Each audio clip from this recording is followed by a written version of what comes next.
Are we going to get our I can outlines? do that. Oh, okay.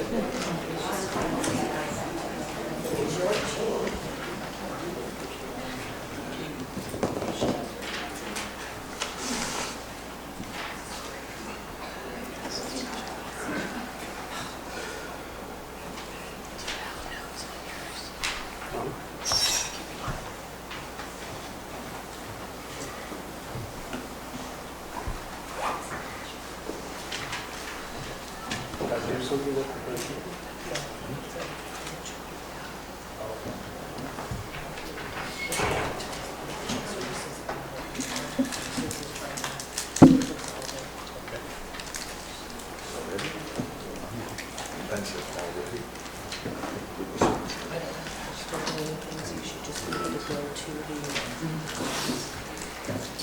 Right to the Right to the, government. and Okay. it should be, you should have that. Thank you.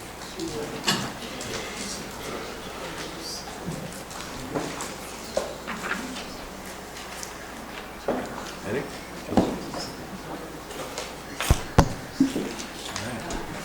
Good morning. Oh, that was nice. Welcome to Calaveras County Board of Supervisors meeting for March 10th, 2015 already, March already. And, could you please stand for the Pledge of Allegiance? if you can? Al, could you lead us please in the pledge? I pledge allegiance to the flag of the United States of America and to the republic for which it stands, one nation, under God, indivisible, with liberty and justice for all. Thank you all.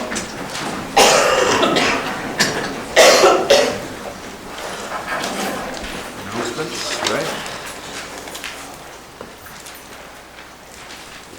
Do we have any announcements this morning? Okay. So we have, we're moved to recognition and acknowledgements. And there's a proclamation recognizing March 2015 as American Red Cross Month in Calaveras County, and Supervisor Chris Wright will present that for us. Thank you.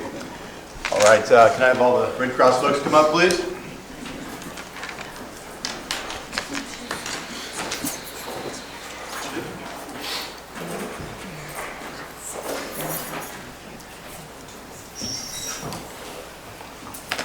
Hey, Dennis.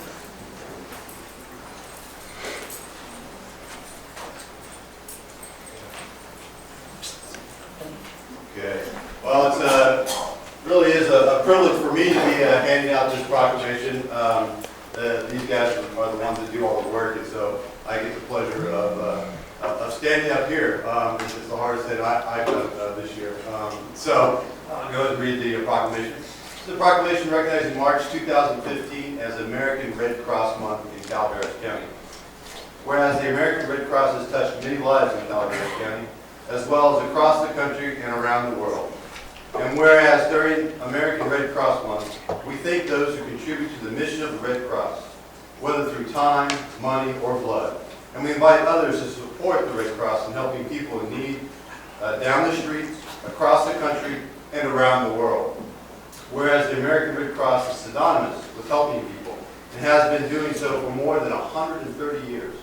Throughout the past year, the American Red Cross has launched hundreds of disaster relief operations in the United States to help people affected by fires, floods, hurricanes, and tornadoes. The Gold Country region, which includes Calaveras County and the Motherlode area, responded to the Sand, Bowles, and Keene fires to provide hundreds of residents with information and assistance at one of the several evacuation centers that were open at the same time. And whereas in Calaveras County, the Red Cross worked tirelessly in 2014 through its 2 employees and over 75 volunteers to support our residents when disaster strikes and they need emergency assistance. In 2014, Calaveras volunteers opened shelters in San Andreas and Copperopolis for each of the 2 fires on Pool Station Road. Calaveras volunteers also gave food, clothing, and shelter to families because of single-family home fires. thus ensuring those families had a safe place to stay and the basic necessities of life. The Red Cross also provided 24-hour support to all members of the military, veterans, and their families, and provide training in CPR, aquatic safety, sheltering, and first aid. Well, they do all that. Not paramedics. No, with the 75 volunteers. Whereas for nearly 100 years, the United States presidents have called on the American people to support Red Cross and its humanitarian mission. Our communities depend on the American Red Cross, and because it's not a government agency, the Red Cross depends on support from the public to continue its humanitarian work. This is especially important in these challenging economic times, which impact the Red Cross and many people in our communities across the nation.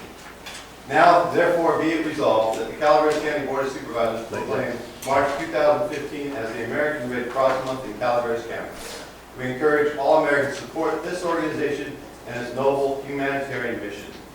Would you guys have a motion, please? I make a motion to approve. I second. Okay, so we need public comments. Yes. Public comments, please. At this point, if you'd like to. Thank you.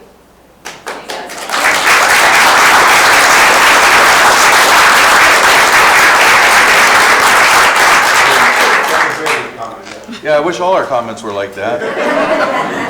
So, all in favor? Aye. Opposed? So be it. It's done. Thank you very much. Thank you. Thank you very much for your Thank you, gentlemen, service. ladies.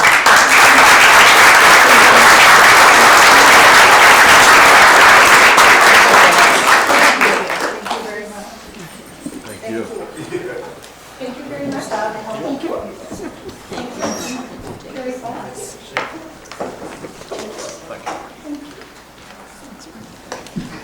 Public comment.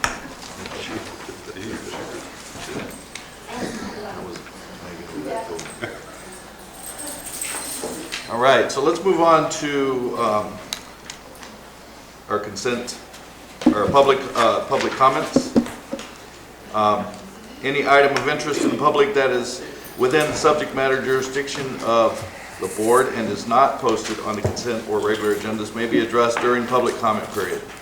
California law prohibits the board from taking action on any matter which is not posted on the agenda unless it is determined to be an emergency by the Board of Supervisors. If public comment is completed before 30 minutes allotted time period, the board may immediately move to the consent agenda.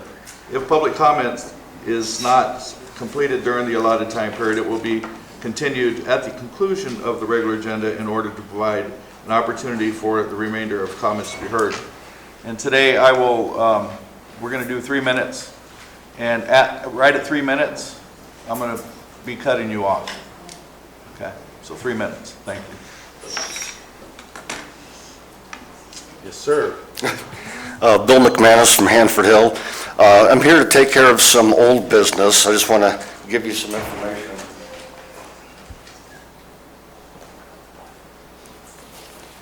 At the last meeting, I brought up a small, short discussion about Alternative D, which applies to the general plan, and told you that I would find an intact copy of Alternative D, which I've done.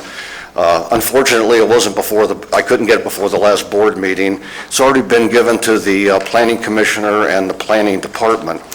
So I'd like to, each of you to have a copy of it. And when hopefully you'll thumb through it and try to get a sense of what Alternative D was all about and what we hope it will be about as we move through the general plan process. It's not meant to be an ordinance-ready document.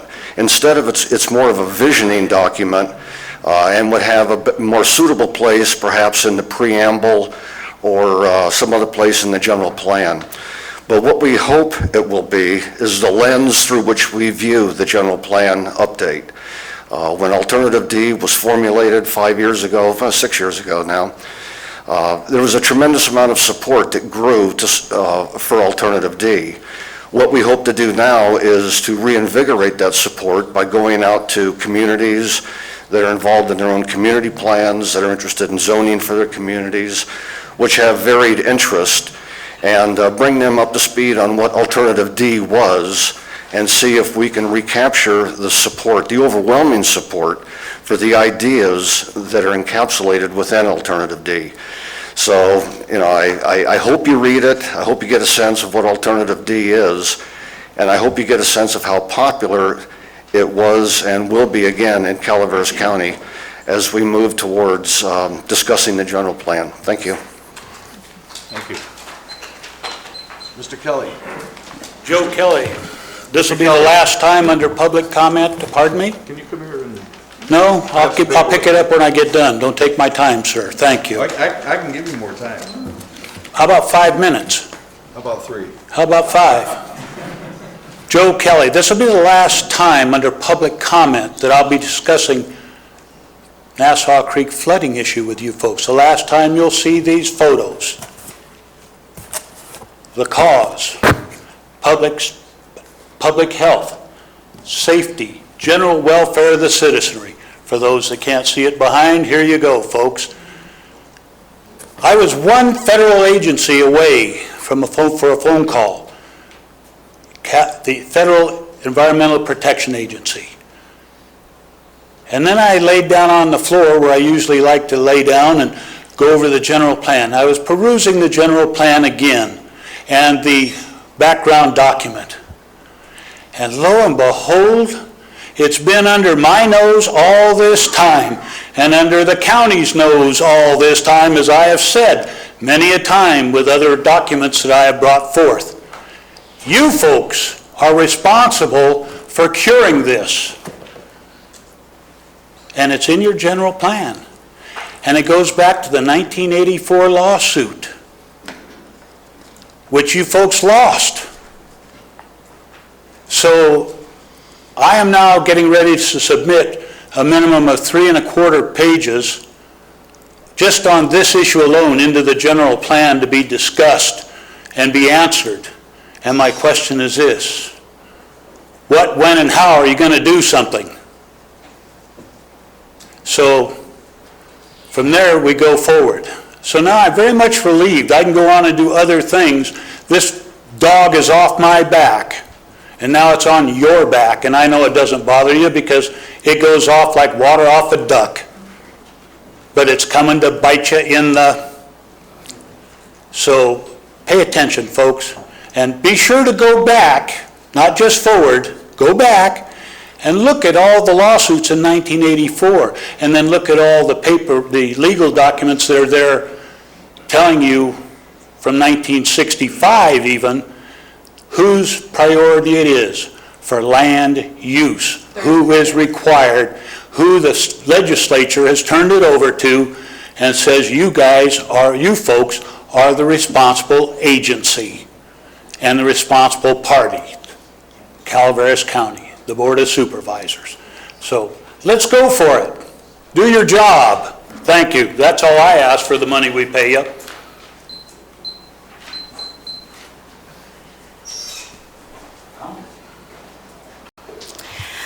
Good morning, Board.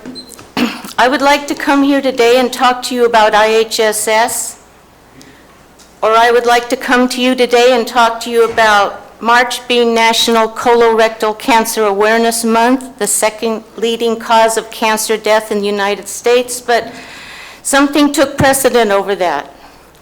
And I just have to say, Mr. Edson, I really like you as a person. But what I've seen you do here by limiting us to 3 minutes is show favoritism and discrimination. Last meeting, you limited everyone to 3 minutes except the person you had planted in the audience to promote your topic. You let that person go on and on and on, and I think all of us observed that,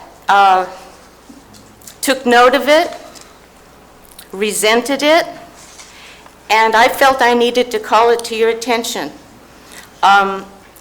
It shows unfairness. Something else that was mentioned last week was, I don't want to go back and talk about those things, I want to move forward. Well, I say to the people that are not willing to look back and correct mistakes, you're bound to repeat those mistakes. So it disturbs me when someone has the persona of being, don't give me information, I've already made up my mind. You come across looking somewhat like a bully. And I really like you, Cliff, but I don't like the way you've been running these meetings and limiting public comments. Thank you.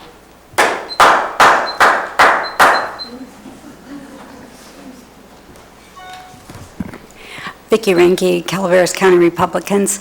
I wanted to just bring a copy of a letter that the Republicans have sent in support of AB 142. I've done a copy to the Board of Supervisors, and I want to encourage you to consider making a support for that bill, which is the bill for the Mokelumne River, to have a study done before we ever decide on another designation of it for wild and scenic. It makes a lot of sense. As you all know, there was a lot of controversy over making that a wild and scenic river. So this bill is asking that before that's ever considered again, that a true study would be done. I guess I'm also asking that maybe you reconsider the resolution that was passed that supported the wild and scenic river also. But it's going to be really important that this Board of Supervisors supports this notion of doing a study before that happens again. I think this was the only board, I know this was the only board that supported a wild and scenic, and there was no other water district. Amador County was opposed to it, so I would hope that you would reconsider and bring that back to the board for reconsideration. And so I just want to give you the copy of the letter, and thank you.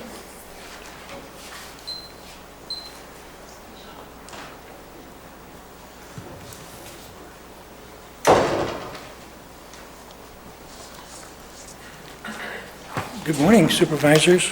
I'm Al Segala, Calaveras County Taxpayer Association.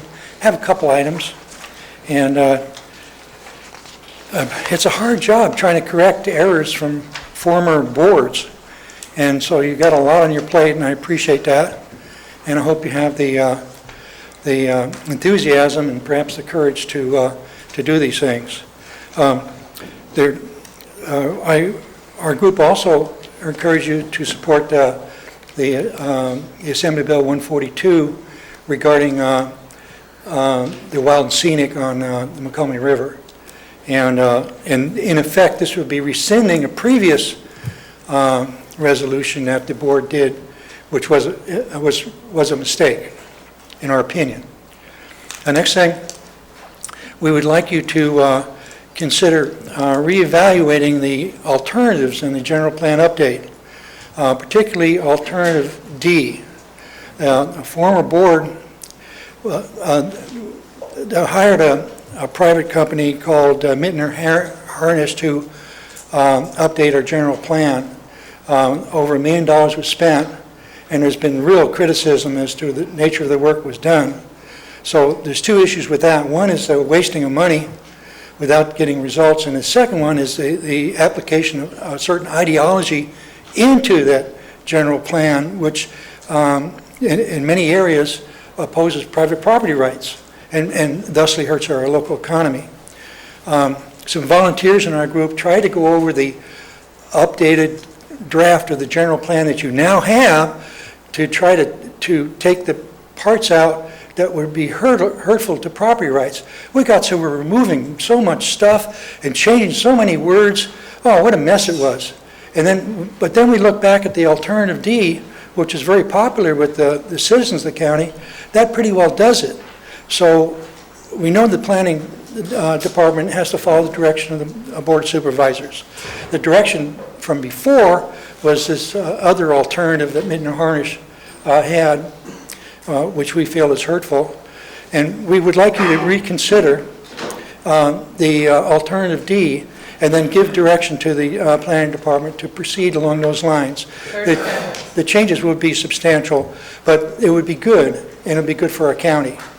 The last item is we're having a taxpayer group is having a luncheon in which we're going to have, among the speakers, will be an award to our board secretary, Diane, and we're hoping that this could be something that similar to this that we can do on a continuing basis at all of our luncheons. And Thank you, Al. yeah, thank you.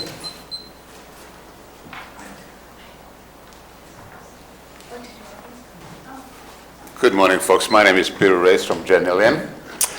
I'm going to do you all a favor. I know you're in a rush and you have a few minor little details coming up, but a couple of items came to my mind. One is from Washington, D.C. Your Attorney General in Washington, D.C. will consider tribal land the same way as far as THC goes, pot, as the other state that legalized pot. So we have a few acres and a few Native Americans over here with their own land. They're free to do business as far as the federal government goes. One thing. The other one is that our Attorney General in California going to court because prostitution is a constitutional right. Now, the only reason I'm mentioning it to you, and I have a great respect for the first oldest profession. Folks, there's a little bit about that bugs me personally is the definition of family. And if it's totally unconstitutional for somebody to make a living downtown Valley Spring or San Andreas, happens to be the same sex, they all look very attractive, and you have a house over here because they have a constitutional right. So looking forward to that little discussion coming up that might have some influence on your general plan. California Attorney General going to court to legalize prostitution in California because she feels that they have a constitutional right. It was announced a day or so. Some of you might have the email, some of you don't. Something to think about. You can turn it to Nevada. All the economical problems can be solved. Thank you.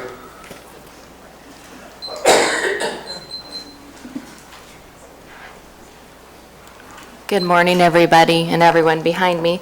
Nikki Stevens, Mark Twain Medical Center. At this time, I'd like to introduce an outstanding member of our team, registered nurse Ann Walton. She has a great message for all of you and beyond today. Thank you. We have some gift bags in celebration of home care rehab.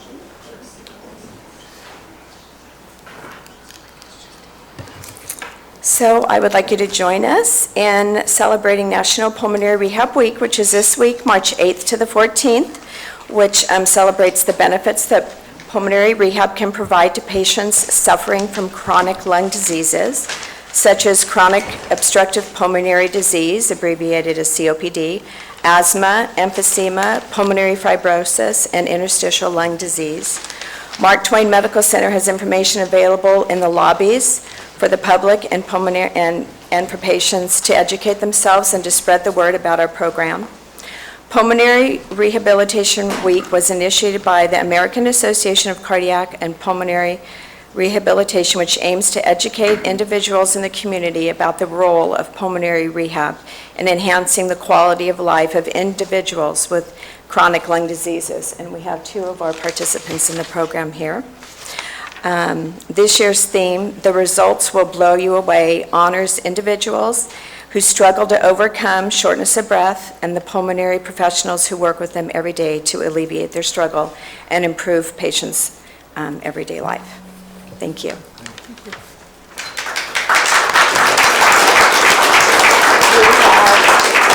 We have Dr. Ali, who is our medical director, and he's our pulmonologist, and he would like to say something about it.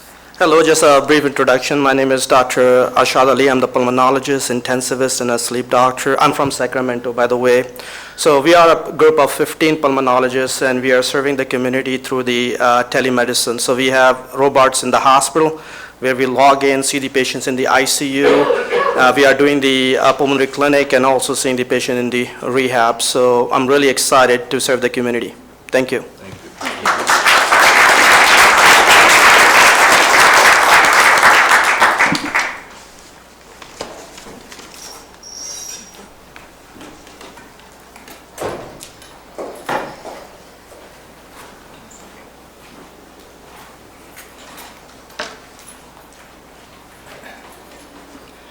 Good morning. My name is George Burkhardt. I live in Copperopolis. My concern is the changes to the draft general plan as they affect Copperopolis.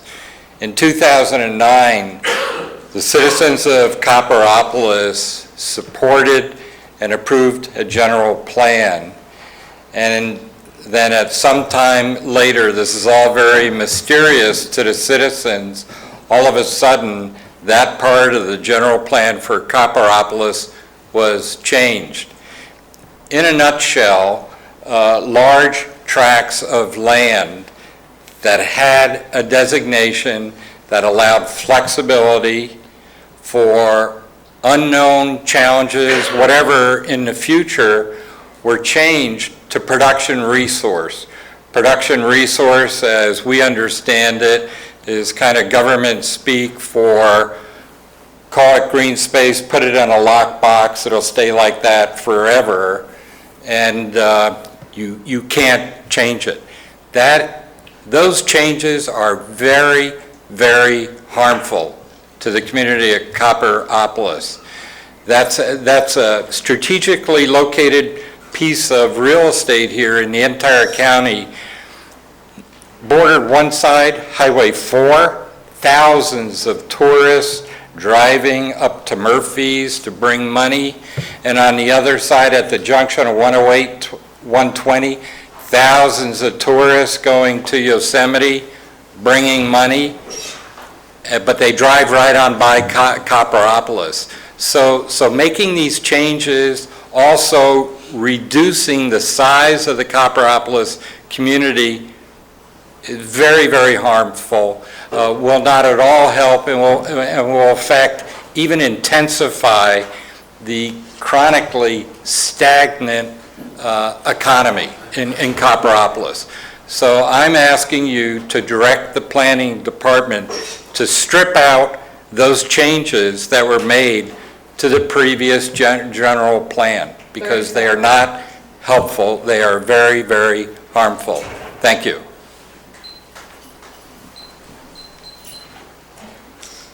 Okay, any more public comments? Seeing none, we'll move on to our consent agenda. Consent agenda items are expected to be routine and non-controversial. They will be acted upon by the board at one time without discussion. Any board member, staff member, or interested party may request removal of an item from the consent agenda for later discussion. So, any members of the public wishes to remove an item from the consent agenda? Number 5, please. Okay, Peter, number 5. Number 4, please. Joe, number 4. Any others? Okay. So let's, I make a motion to approve the balance of the consent agenda, items 2, 3, and 6. Second. Okay, all in favor? Aye. Aye. Opposed? Seeing none. Okay, so let's, Joe, you're up on number 4. This is an increase as a blanket purchase order for $45,000 under Public Works. This is affecting Public Works only? Okay, thank you.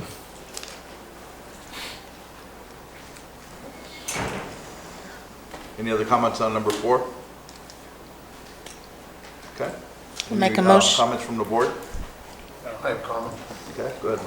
I understand we missed this projection on the budget by 66%. Do we have a reason for that? It's not an increase to Supervisor Oliver. It's not an increase to the budget line item. It is just a purchase order for the company so that we can continue to purchase from them. But there is, Situation we had. it is. Quite often we'll do purchase orders for an estimated amount with a certain company, because up to $50,000 the CAO can approve. Over that, the board has to approve. And so this is just an increase to that purchase order. Okay, same situation. Right. Okay, thank you. Okay, any other questions from the board? Can I have a motion, please? So moved. Okay, motion by Supervisor Pani, second by Supervisor Wright. All in favor? Aye. Opposed? None. 4 passes. Peter, number 5, please. You big bully, you're mean. Peter Ray's gentleman. I have a question, and first of all, let me tell you, I really support this organization and what they want to do, but I'd like to have a little clarification. Page 63, item 5B, Article 1, Authorities, Duties, and Responsibility, Section C. I'd like to know what is from 0 to 5. I mean, that's a question taking care of babies. When is 0 starts? Is a plus, minus 0? Is a twinkle in the eye? Or the morning after? What is life? What is life? Yeah. Sir, let me get some brown egg solution. You want to have you and I have discussion, we're going to have a couple of days on it, okay? But because this issue is going to be coming up later on, I like to have this board policy. When is 0 starts? When is 0?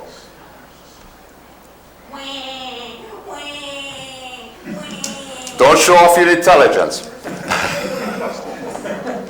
But the bottom line is, folks, I like to have some definition on this, because you're defining family, you're defining life and so on, and I'm not questioning anybody's right or the attitude or opinion, whatever. But here, you're endorsing from 0. When is 0 starts and finish. Thank you. From 0 to 5. Thank you. I love you, sweetheart. You're so cute. Any other comments on agenda number 5? I'll make a motion to approve. I didn't have an answer yet. Is it Well, usually the public doesn't comment when there's no comments. Oh, you want to answer to your question? I'd like to have an answer to my question. It's on the agenda. I'd like to have a response. Thank you. We'll get a response after the meeting. We can't research it right now. Are you voting on it? We are voting on It's a it. consent calendar item. I'd like the department head to respond to it. Thank you. Got a motion on the floor. Got a motion on the floor, second. So we have a motion on the floor by Supervisor Wright, Second by Davis. Second. second by Supervisor Olivera. All in favor? Aye.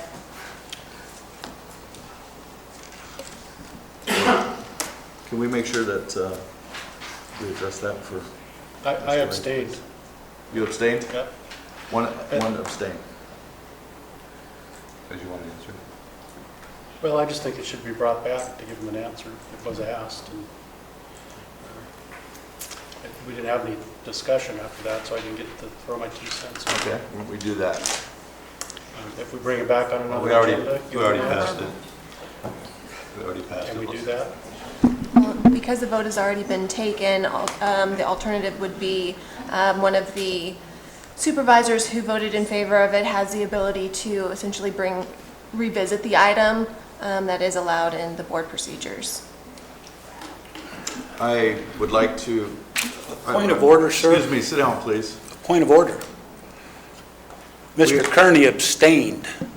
We need to know what his abstaining means, because it was done once before with the previous I'm about to board. address that. Thank you. Address that. Like you to get to it. Right away, sir. I would like to bring it back so that Supervisor Kearney can give his comments. Anybody okay with that? I'm okay with that. Well, yeah, why don't we just do it right now? So we can this is we're trying to get these bylaws actually finished and approved. It's been a huge ordeal to get it to this point. So it'd be nice if we could just, I'm sorry if I spit that up, I didn't realize you had to come, so I apologize for that. Well, that's actually my fault because I didn't ask. Yeah, well, so if it's all right with all of you and county council, can we just bring it back right now? That would be the appropriate time, yeah. Okay. All right. So we're going to rescind the motion then? Right. I'll rescind the motion. Reopening the vote. So Supervisor Wright rescinds the motion? I rescind the second. Okay. Is that it? Is that what you need to do? Yes, and then reopen the item. Okay, so reopen the first 5, approve revisions to the first 5 Calaveras Commission bylaws, and we will open it up for discussion once again.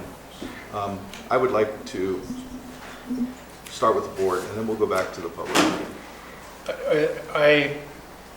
I want to see the bylaws passed too, and honestly, my agenda wasn't working right, so I didn't study this as well as I could have. We've got it fixed this morning, thankfully. What he asked is a huge question, and I don't know if it's been answered at any level of our legal system. And I have questions. Is it something that maybe should be looked at in here, or? Well, I would like to, Mary, would you clarify if First 5 provides any prenatal care? No, First 5 doesn't take and do any prenatal care. The 0 to 5 is a nice way of saying birth to age 5. We deal with the issue once from the birth forward. Okay? I have a question, Mary. Mary, can I have you come back to the podium? Sorry First about 5 that. is a state organization? It is both a state organization and a local county organization. I understand that. We actually addressed this in CSAC.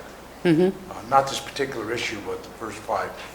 And I had a chance to meet with the representatives from CSAC on this. And is it our procedure to follow the direction of a state organization when developing our county bylaws? Actually, the county bylaws are done by the local organization. And forwarded to the state for their adoption? No. Okay. just No, our own county. there are county bylaws about how we conduct our own business. Okay. So would our bylaws mirror the state's bylaws on most issues, or do we know if this is a particular issue that we mirror or we oppose? Do we know that? No, when you're talking about mirroring, the mirroring is, there are certain focuses, on activities that, we agree with the state association on. For example, there might be issues like nutrition, et cetera. There are certain goals that when you receive the funding that you're supposed to be working on. They all deal with like education, nutrition, that kind of issue. They don't tell you how to run your programs. That's all a local decision. Okay, thank you very much. Okay? So I think the question was answered. It's from birth, no matter how colorfully it was described, to the age of 5. And that was my question. And I appreciate the fact that the board was tolerant and wrong about it. I actually thought that's what it was, so I probably didn't understand the question. Yeah, I didn't read it. Peter, you have any other comments on this? Was it the question answered for you? Somewhat, yes, sir. But this is not the time to debate it. I'll put it on later. Any other questions, any other comments from the public? Question of abstention. I wasn't asking what the thoughts of Mr. Kearney were, but what his vote abstaining means. And this goes back to previous boards under a previous county council that made the comment that it got passed as it would be construed to be a positive vote. So that's what I want clarified. I will clarify my abstention, Mr. Kelly. I abstained because it happened so quickly and I had questions and I wanted them clarified, and the board was willing to let that happen. Yes, but the word abstain in this county means that you vote yes. When you abstain, when you put out just the word "I abstain" as your vote, it becomes a yes vote, at least as I recall of past. So we have to be careful what you folks have to be careful of what you say and do and the use of your vote system, because it could be counter to what you're wanting to do, and I appreciate what you're trying to do. I'm not aware of any code that tells me to do that, but I appreciate what you're telling me, but I wasn't voting against it. I was requesting exactly what happened, was a reconsideration so that I could ask a question, Right.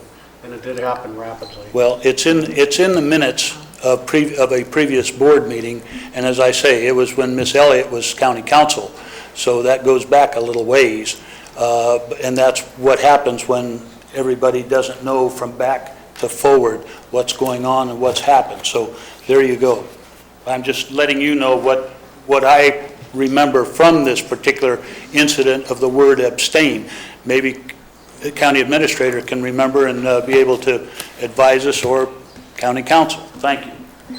I'll clarify for the board. Abstention voting is addressed in the local rules. It's Rule 28. It's on page 8 of your rules of procedure. It's in your drawer.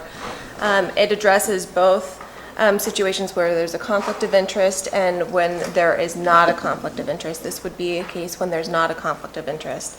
And what it says is that an abstain vote not based on a stated conflict of interest of the voting member shall be counted as part of the quorum voting on the issue and shall be counted as a concurrence with the voting majority.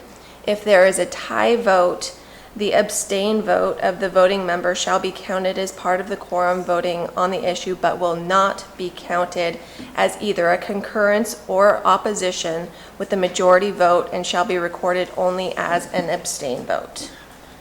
So does that give any, essentially if there is a tie, then the abstained vote would not count for or against. If there is not a tie, then the abstained vote would it would still register as abstaining, but it would essentially be a vote of concurrence. Thank you. Okay. I do have a comment. In further closer review of this item, on Article 1, Item B, under purpose, says the commission was created for the purposes of promoting, supporting, and improving the early development of children from the prenatal stage to 5 years of age. So because of this confusion and questions, it might be better served to say from 0 to 5 or birth to 5 or however it represents. I think this is somewhat misleading. Certainly, if there's a motion to strike prenatal stage and insert birth, that would be something that the board could do. Mary, does that better reflect? That's fine. That's okay. Okay, very good. So I would make a motion. But could I just have a restatement of that motion?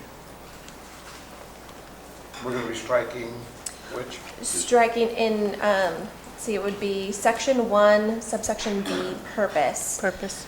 Striking prenatal stage and inserting birth. Correct. Okay, thank you. Birth to 5? Birth to 5.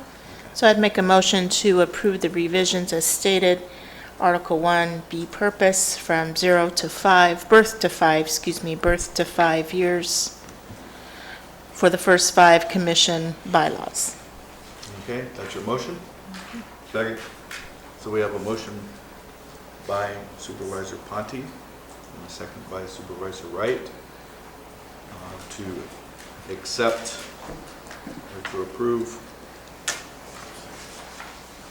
the revisions to the first 5 Calaveras Commission bylaws to include a little change. And I do want to make comment. It does say the birth to 5 in other areas of this agreement. It was just the original purpose, so It was just conflicting. So we're going to strike prenatal stage and add birth to 5 instead. Okay? Yes. And that would include, question, that would include any other references in this? Example, section C, intent, has the same wording? Same page. Well, that's in parentheses. So I understand. That explains that. But here it says 0 to 5. So should we change the 0 to birth as well? Sorry, certainly you can change 0 to birth, or you can keep 0 but strike prenatal and. Okay. That's what I would propose, or what I would recommend. Should we amend the motion then, or just do we need to? Actually, I don't think we need to amend it, right? I would, if there's additional changes to subsection C, I would amend the motion. Rescind your second, and I'll restate it.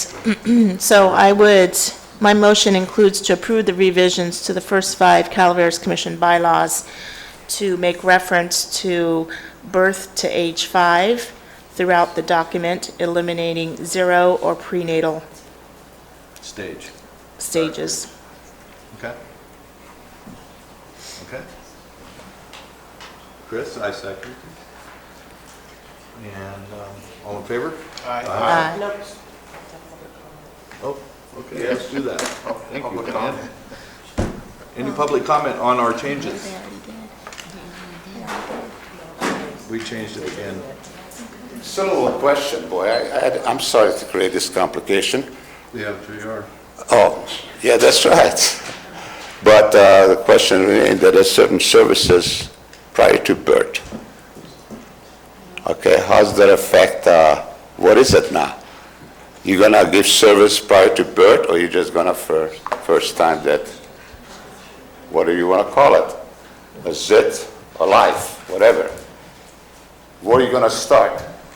After birth?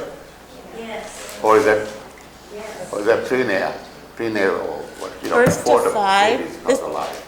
Peter, this document is related to bylaws. I realize So it, ma'am. it's But talking you know what, from, ma'am? Just for what it's worth, that's gonna be related to subject matters coming up pretty soon.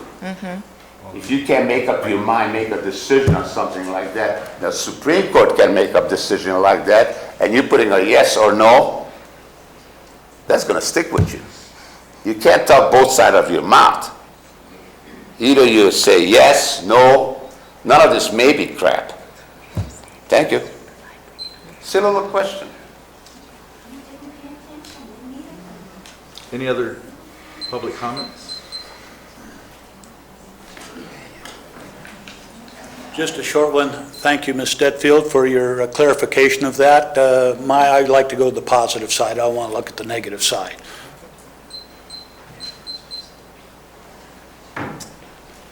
Okay, so can I have a vote from the board, please? Yep. All in favor? Aye. Aye. Opposed? None.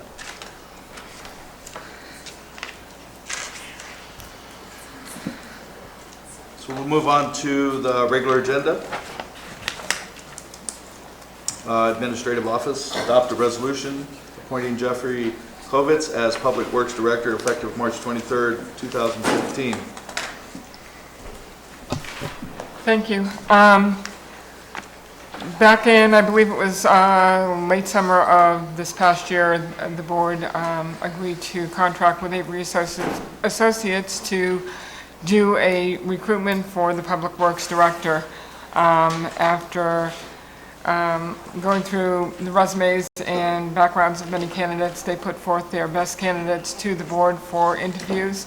The board did 2 rounds of interviews, the final one being on February 11th, and at the close of those interviews in closed sessions, they directed the county administrative officer to extend an offer to Mr. Jeffrey Kovitz as Public Works Director, which he accepted.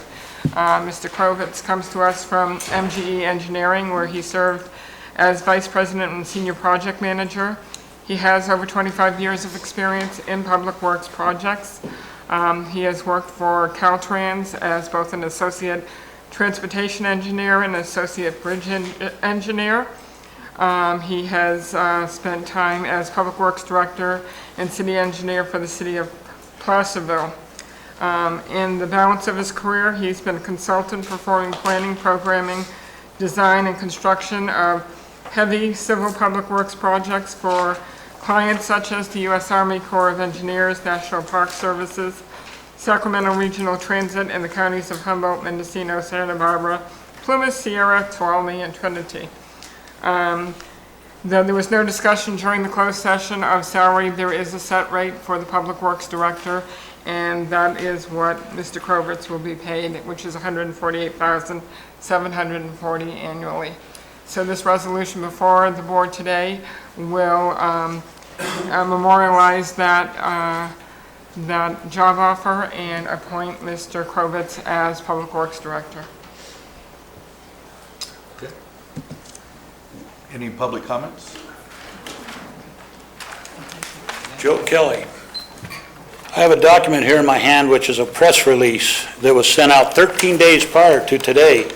In that press release states closed session pursuant to Government Code 54597 parentheses B parentheses 1. I can't find that code. I think it's supposed to be 54950 section coming down that, which deals with appointments or with that. But I had trouble finding it, so I was unable to. I'm also concerned in that back in October 26th, Mr. Edson made a comment when this pay raise thing blew up on the previous board. I believe the board has deceived the public, he said. They're talking about downsizing people who actually do the work out there on the roads. On top of that, we're a county of 45,000 people. Look at how many of those people are making over $125,000 a year. You know who's paying for it? Me, the business owner, and the people that are trying to make a living in this county. And all the while, the workforces in the county are shrinking. That was a quote as printed in the Enterprise. I'm also concerned that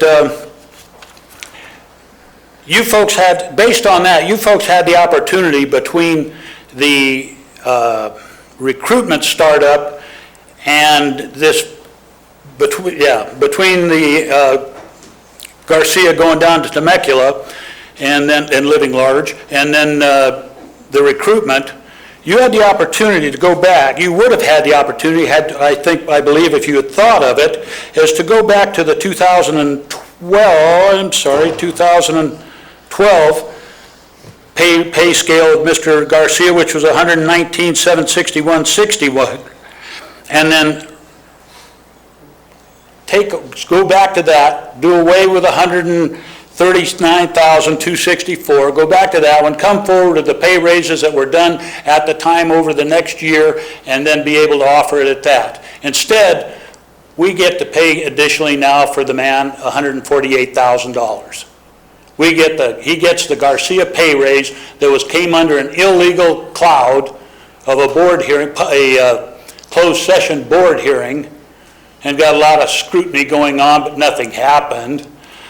30 seconds. The other thing I have is, because of his 30-page document for his being fired and then rehired under suspension from Caltrans, have you provided Mr. Krovitz a written statement of his duties, use of equipment, time, vehicle, while acting in the position being appointed to?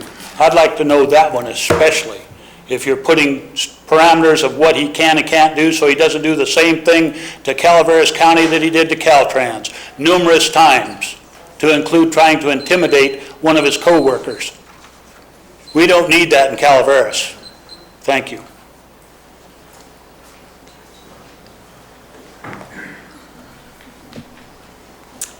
Hi, everybody. Kathy Topol.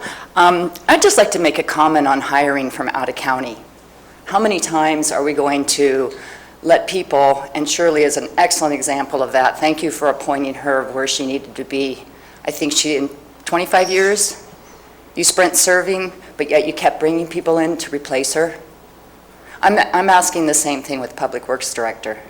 You know, it's like, let's use the people that care about Calaveras County, that live in Calaveras County. Thank you.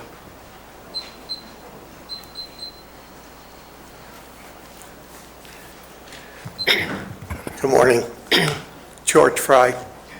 I want to thank Chris Wright for doing the right thing, no pun intended. He voted not to hire this gentleman, and he did the right thing. I did not hear one board member say anything negative about Robert Packinger as the interim. He came here prepared for every meeting that had anything to do with public works, every meeting.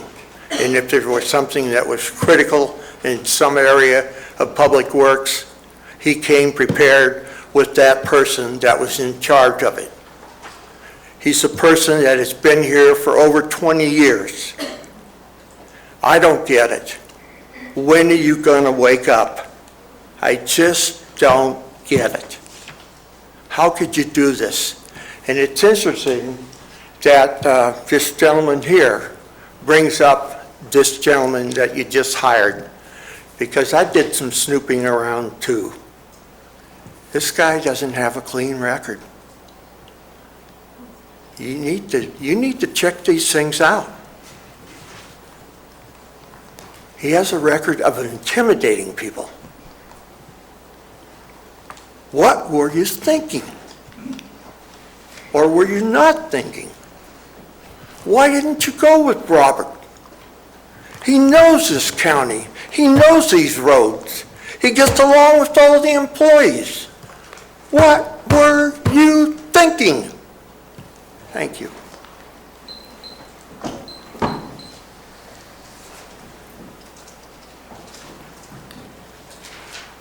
Robert Packinger. I'd like to thank everybody for their support. I'm looking forward to a great partnership with Jeff, and I'm positive that together we're going to keep the momentum of the department moving forward. Thank you. Thank you, Robert.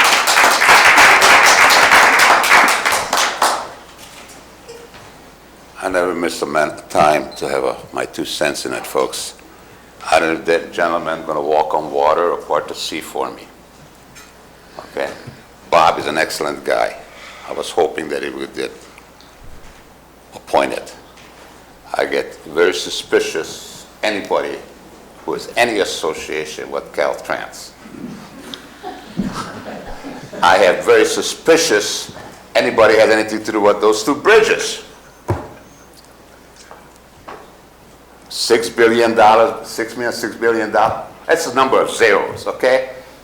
But I haven't heard them give out, they're gonna have inflatable, automatic inflatable, in case those bolts go out, or leaks, you know? And gentlemen, it's not fair to pick on him, just like I'm not gonna be fair when I pick on your general plan manager. They got an opportunity, I don't blame them taking it. But what is going to become of it, boy? It's going to be in your butt. You know, this board, not this board, individuals, but this body, their track record of hiring people is despicable and shameful, at least. I don't think that young lady's been around for 25 years, a lawyer. She's way too young. She's past, not even past teeny bopper age. But you guys have some good people in the county. They deserve a chance. They get the good, the bad, and the evil that's going on in the county. So it's not fair to him, and I told him it's nothing personal. But if he touched Caltrans, I trust him as far as I can see him, okay? Because that is a dirty, slimy, dirty organization. I'm trying to be diplomatic about it. Both bridges. Both bridges. Think about it. Next time you go in the tube, you have one of those life jackets that's going to take you up to the surface, if the bolts rust. The reason I'm talking about it is because we had a gentleman, a family living in the 5th District, 30 years working with Caltrans. He boogied out of the state. He told me about the cement hardness, way above my pay grade. Those bolts, 5 years ago, they say it's going to be coming down. And all the people who screwed up, it's basically a relationship relative to the people in the state, they just retired. They moved on. They moved out of the state. with full pay and compensation. You're not going to see anybody with a white suit and white hat with a shovel. They're so proud they accomplished. If the shit hits the fan, folks, you're not going to see them around. Now, there's no relationship to the show. It might be real nice. Any other public comments? Okay. I just wanted to clarify, comment by Mr. Kelly, the reference to government code section, it's 54957 rather than 54597. The 5 and the 9 were inadvertently reversed, but it is subsection B1. Oh my God. A mistake. An oversight. Never a mistake. A typo. That's a lot of hours, that's what that is. Okay, any comments from the board?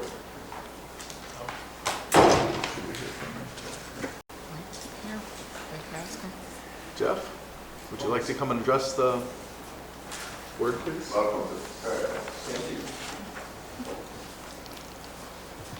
Thank you to the board for having some faith in me. I hope to live up to it. I enjoy the enthusiasm of your speaking public and your participatory public. I can't wait to get started. I've spent some time with Robert, attended a few meetings, and believe that we can make a real good team. So certainly understand your decision. I support it. Any questions for me? None for me. Thank you. Thank you. Welcome. Thank you. So let's move back to the number 7 agenda item. Adopt a resolution appointing Jeffrey Krovitz as Public Works Director. Do I have a motion? So moved. Have a second? Second. Okay, it's a motion by Supervisor Kearney, second by Supervisor Oliveira. All in favor? Aye. Opposed? None. 5-0. Point of order again, sir. So you're not going to tell me if you provided Mr. Krovitz with a written statement of his duties, use of equipment, time, vehicle while acting in the position being appointed to? I think it was noted earlier he's following the same county policy as all other employees. He is, and the job description is clearly written, and he will be subject to all the same county policies that every other employee is subject to. Is it as clearly written as Caltrans's policies would be then? That he appeared to not know or ignore or not be told personally? That was his Kelly, he wasn't told your question personally. was answered. Thank you. I'm just letting the people Your question know was that you answered, Mr. folks. Kelly. Thank you. Yeah, thank you too, Thank sir. you. Yes. The board wishes to take a 5-minute break. Thank you. Don't give Susan a chance to cut off.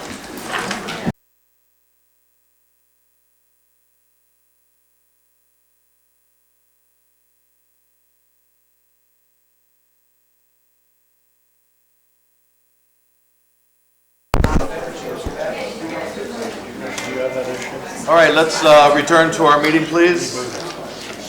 So, number 8 is from the administrative. Receive information regarding the potential releases of water from Lake Tulloch and the possible adoption of a resolution in support of the efforts of local entities, special districts, and the government officials related to this issue. And Shirley's going to go ahead and introduce. Thank you, Chair Edson. We have with us today Susan Larson with Tri-Dam Project. We will do a presentation regarding the issues surrounding Tulloch Reservoir and the current water situation. Also in the audience is Dave Egerton from CCWD that will also have a few words for the board after Susan is done. And there was a meeting held on Saturday down in Copperopolis regarding this issue, and I believe Supervisor Ponte wanted to make a couple of comments prior to Susan's presentation. Thank you. This item was brought to our attention at our last meeting as a result of Oakdale Irrigation District sending out some information about the potential of water levels at Lake Tulloch, and we heard public comment. We since discussed about having a special meeting, which we set a date for, but in finding out key players that could attend the meeting to provide us information, we realized that special meeting date did not work out well, and this our regular meeting would be a much better date. We had extended the offer of Susan Larson, representing Tri-Dam, to come and talk about the Tulloch Reservoir and what they're up against in regards to our fourth drought year and going forward, some of the issues and concerns they have, and folks from CCWD as well, as it's the main drinking water domestic use for the Copperopolis region. And we have since made outreach to our federal and state legislative folks in regards to this issue. So Saturday's meeting was held and hosted by Tri-Dam, and they did an excellent job presenting the history of the project and where they are now and going forward, some of their concerns. It was probably the most well-attended Copperopolis meeting I've ever attended. There was, a standing room crowd only of about 300 people, and probably another 50 or so that were turned away at the door just because we didn't have the space to accommodate.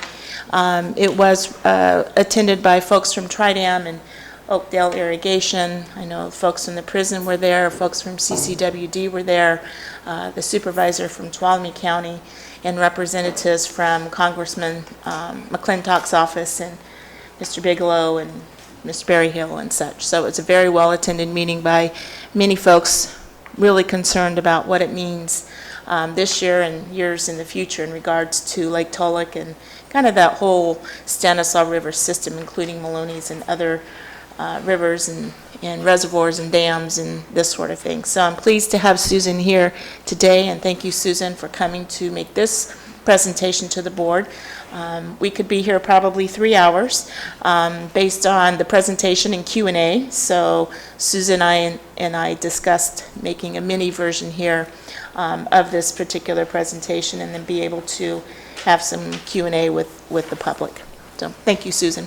Thank you, and thank you again. My name is Susan Larson. Thank you for the invitation to be here today. The PowerPoint that I'm going to go through is the same one that we prepared for Saturday's meeting, as Supervisor Ponte indicated. It's short in February, as soon as the information started to come to light that the water situation this year might be more difficult than we expected. I and our agency took the lead in scheduling that meeting. We sent out many notices because we felt it was important to speak to people in Copperopolis and inform them of the facts and assure them that although we don't know what the situation will be, and as I sit here today, that is the same. We don't know, but I'll explain what we do know and the facts and how we've assured the public and CCWD, and I'm here to assure you that our agency will walk through this situation with the county, with CCWD, and all the other agencies. That being said, the name on the slide, in addition to mine, is Ron Berry. That's our general manager. He wishes to apologize that he is not here with me, but he's attending another meeting to keep abreast of this issue. This is a slide we submitted to the folks. Why are they here? Of course, we knew why they were here. There were signs all over Copperopolis, and I was receiving hundreds of emails and phone calls every day about the issue of drain. Words mean a lot, as you know, and words each have a specific meaning. And one of the first items that we sought to address is the word drain. And drain implies a bathtub. Tulloch Reservoir is not a bathtub. We don't pull the plug and drain it.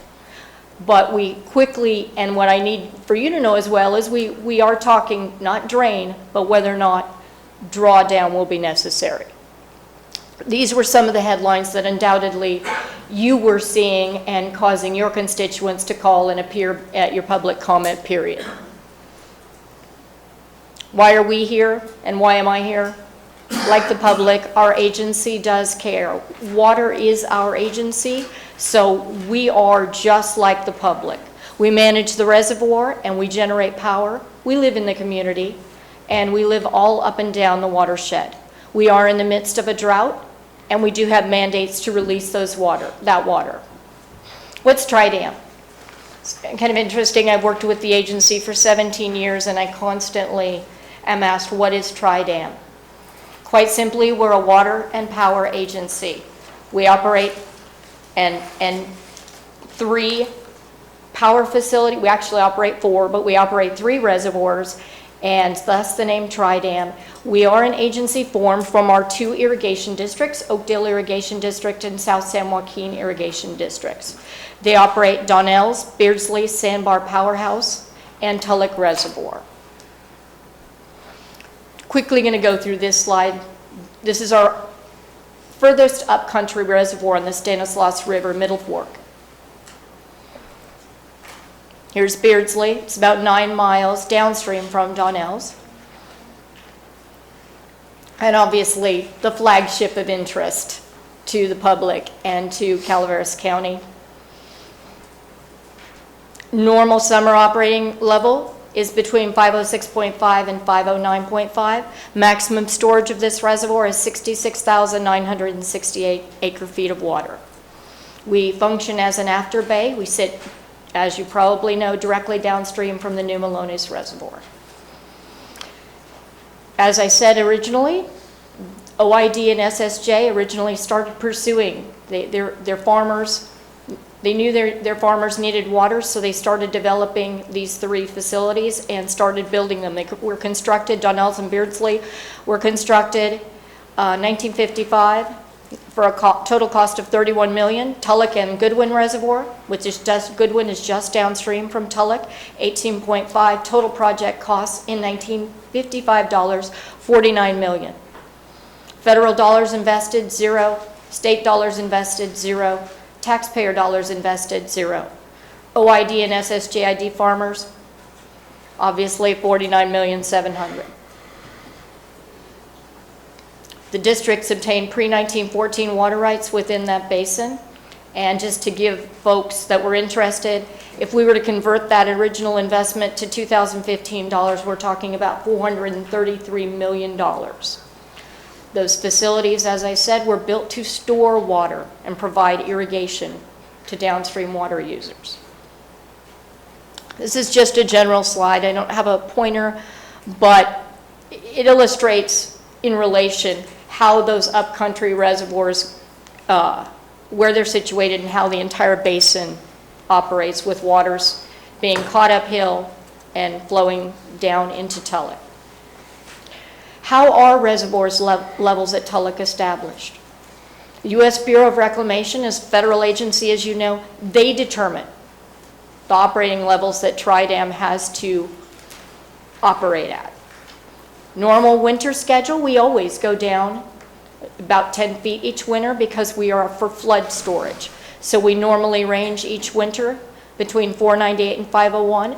And what typically happens is we'll get a schedule from the Bureau each year telling us, typically in mid-September, we start drawing down about a foot a week to get to that low level to provide for flood storage for the valley. And then in March of each year, we typically get a schedule from the Bureau that says we're to bring the reservoir up, and we fill at that same slow rate. Water distributions. As you have heard, and as we explained to the public, we're required to make many releases from Tulloch for river flow requirements. And this is where the whole subject of the federal mandates that come to us. Many of our mandates come from the Environmental Species Act, for fisheries, for salinity down in the delta, and for dissolved oxygen. So many times we will get a schedule and told to make releases, and sometimes those can even change on a daily or weekly basis, depending what the Bureau, the results of the monitoring downstream that they get. And then the district's irrigation demands. They take their water just below Tulloch, it's diverted, and it goes to 2 canals, one going to OID and the other going to SSJID. This slide illustrates for the folks that were present on Saturday A little bit about the history. Actually, many folks don't know that the original Malones Reservoir was actually built, planned, and constructed by the districts. It was ultimately, became a federal project, and you're probably familiar with the construction of the new Malones Reservoir. Interesting facts about that: maximum reservoir elevation is 1,088 feet. Maximum reservoir storage is 2.4 million acre feet of water. It's an important number, as you'll see. Again, the regulatory agencies along the basin that have a part to play in how the Bureau sets the levels that Tulloch is maintained at. Obviously, Bureau of Reclamation, State Water Resources Control Board, National Marine Fisheries Service. They have a very big role in this basin. U.S. Army Corps of Engineers, California Department of Fish and Wildlife, U.S. Fish and Wildlife Service. So those are all of the agencies that have a say in the amount of water that's stored, that we're allowed to continue to store, and the amount that we must release. Now we get to the great part. We are in the 4th dry year, as you know. Average rainfall for our middle fork of Stanislaus River is 37.5 inches. And our water year goes from July 1st through June 30th of each year. It's a little different than the way lots of agencies have their year, but our water years are done and calculated based upon a July 1st to June 30th. So you can see 2011-12, we only received 26.34. 2012-2013, 27.83. 2013 to 2014, 25.75. And here you have it. 2014 to 2015, 17.44, or 47% of normal rainfall. So you can see what's happening. Our current snow survey, March 1st, showed that we only have 13% of normal sitting up the hill. And that snowpack is what allows reservoirs to be full in the summertime. April 1st projection, which obviously we don't have yet, but we guess it's going to be even worse at about 12%, because the recent rain that we did get actually decreased the snowpack. This is another slide that illustrates what's happened to our upcountry reservoir that provides water for Tulloch. You can see that at the end of September, it was holding 1.5 million acre feet. The end of September 2013, it's dropping just a little over 1 million. And September 2014, we had only 519,000 acre feet of water. So that brings us to the $1 million question: where will we be at the end of 2015? Slide illustrates another an important part of what's happened to New Malones in recent years, about the storage going down as compared to the modeling that was done.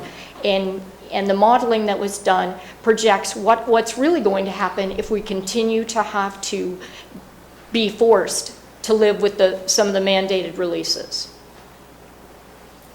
There's another slide that also talks about what's happened to New Malones and how it's getting lower and lower.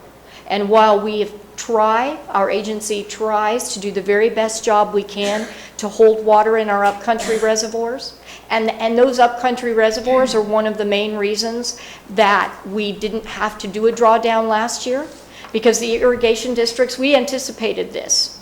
We anticipated after the first dry year, we started looking at making plans and projections. So because of cutbacks and holding water up the hill, combined with some things, we were able to keep Tulloch full.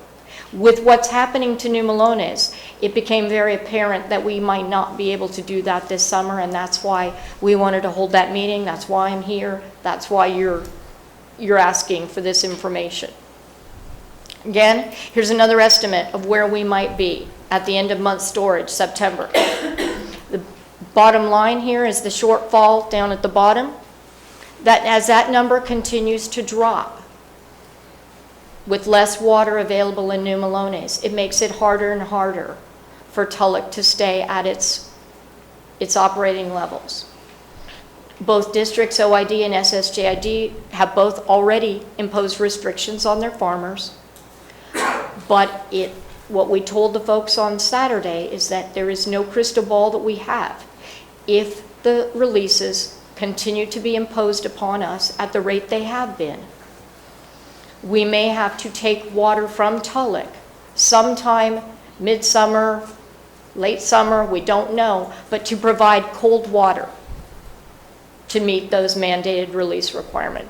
This is a slide which obviously is not good for this room, but folks got the the picture on Saturday. You can see, obviously, we're not alone. In fact, we've been in better shape than most other reservoirs. You can see that Pedro is 43% of normal, and you can see Ekchecker Reservoir, which most folks in the audience are familiar with. That's the community over at McClure, where they've been told you may not even have water to drink in another 30 days. Thankfully, as I sit here, although I can't promise that we won't draw down and pull Tulloch down, thankfully we've met with CCWD and we feel very comfortable that people at Calaveras County Water District serves around Copperopolis will have water to drink, will have water to supply their homes. Again, what can we expect? We've already received the schedule from the Bureau about filling, and we've been told to bring the reservoir up starting in March. But we don't know yet what's going to ultimately happen come summer. We've made our projections. We told the folks, if we've been meeting with the Bureau on a regular basis, our agency spends well over $1 million each year providing scientific fish study data so that we can discuss with the Bureau, National Marine Safety scientists, all the other regulatory agencies that I mentioned. We spend time, and our attorneys spend time weekly, monthly, trying to show them our data, trying to show them that even if we were to reduce those levels, we can protect the species that are required to be protected. So we're still, one of the things we said last Saturday is, although we are coming up and we think we might have water through September and start a drawdown in the fall as normal, we may have to go down farther than normal, but we don't know that. And so that is what we presented, but that's not the end of this story. We need to look at 2016 and beyond. And this slide illustrates, the two potential for 2016. We could have a normal rainfall year, and so we could start to increase reservoir storage. We could have another dry year, which would mean that folks at Tulloch would see additional drawdowns. We could actually get to a condition, should dry winters continue, that we get to a run-of-river situation. And run-of-river means what flows out is only what's flowing in. And so they both kind of culminate into sort of our discussion with folks that there needs to be a dry year release policy where during dry years release mandates are relaxed. And we need to be allowed to continue to store all available water in upper reservoirs. What's ahead? Obviously, this is following Saturday's meeting. This PowerPoint is on our website, tridamproject.com. We indicated we'd be making this presentation. We'll also be speaking to Tuolumne County Board of Supervisors. We assured the folks that we would be making direct updates to local agencies. Calaveras County Water District, we're also meeting with the prison. We're also meeting with CAL FIRE to make sure that what water is available is used to protect the citizenry. We are posting weekly updates starting this Friday on our website so that we can tell folks every week what's happening. Is it tracking the way we think, or is the situation changing both? I'd like to say that it might change for the better, but given that we're not getting any precip, I doubt that that's possible, but if the situation deteriorates, we'll post those weekly updates. We'll finalize the schedule, we'll post it, and should we have to draw down the reservoir below what normal levels, we've indicated to the public that we will be sending out a direct mail letter to each and every waterfront property owner, apprising them of what they can expect. Our FERC license, or Federal Energy Regulatory Commission license, specifies that we are to give people 10 days notice. We have told the public we will far exceed that by a direct mail notice, giving them as much notice as we possibly can. So as soon as we know it, they'll know it. And then we also, I told folks that we would be convening a special Tulloch Advisory Committee comprised of our staff, agencies, business owners, and local representatives. I've called it Team Tulloch. We will be meeting regularly, and we will walk through not only this year, but coming years. And that's it. Thank you very much. Thank you. Any comments from the public on this? Oh, I'm sorry. Al, let's let Dave Egerton from CCWD have a couple of moments, please. Thank you very much, Mr. Chair, members of the board. Thank you for allowing me to speak for a few minutes. I want to thank Sue. I appreciate all the time and effort you put in and your staff at Tri-Dam since we got notice of the possibility that there could be a change in operations due to the drought at Tulloch, and it really was for CCWD. This is obviously something of big concern to us. We have 2,500 connections in the Copper area, and this is our sole water supply for those residents and businesses. And so obviously we've got to do whatever it takes to keep them served. It's necessary for public health and safety, and that's a very serious obligation we have. And I really appreciate the willingness of Tri-Dams to work with us, share information. They've been meeting with our operations staff and trying to really understand what their plans are, what they really see is happening. You know, some of these things won't be known for sure really until we get through this month, but, you know, looking at days like today with the clear skies and the warm temperatures, it doesn't bode well for us for additional runoff. So we really appreciate that, and really, and even more so, the fact that they're looking to find a way to keep the elevation up so that we don't daylight our intake at the reservoir. We do have an intake in the lake that we serve the community with at an elevation of 465 feet. So there's obviously a point at which we could be impacted. Even before you get to daylight of the intake, there would be consequences, and if you're taking an air and trying to operate that, some vortex problems.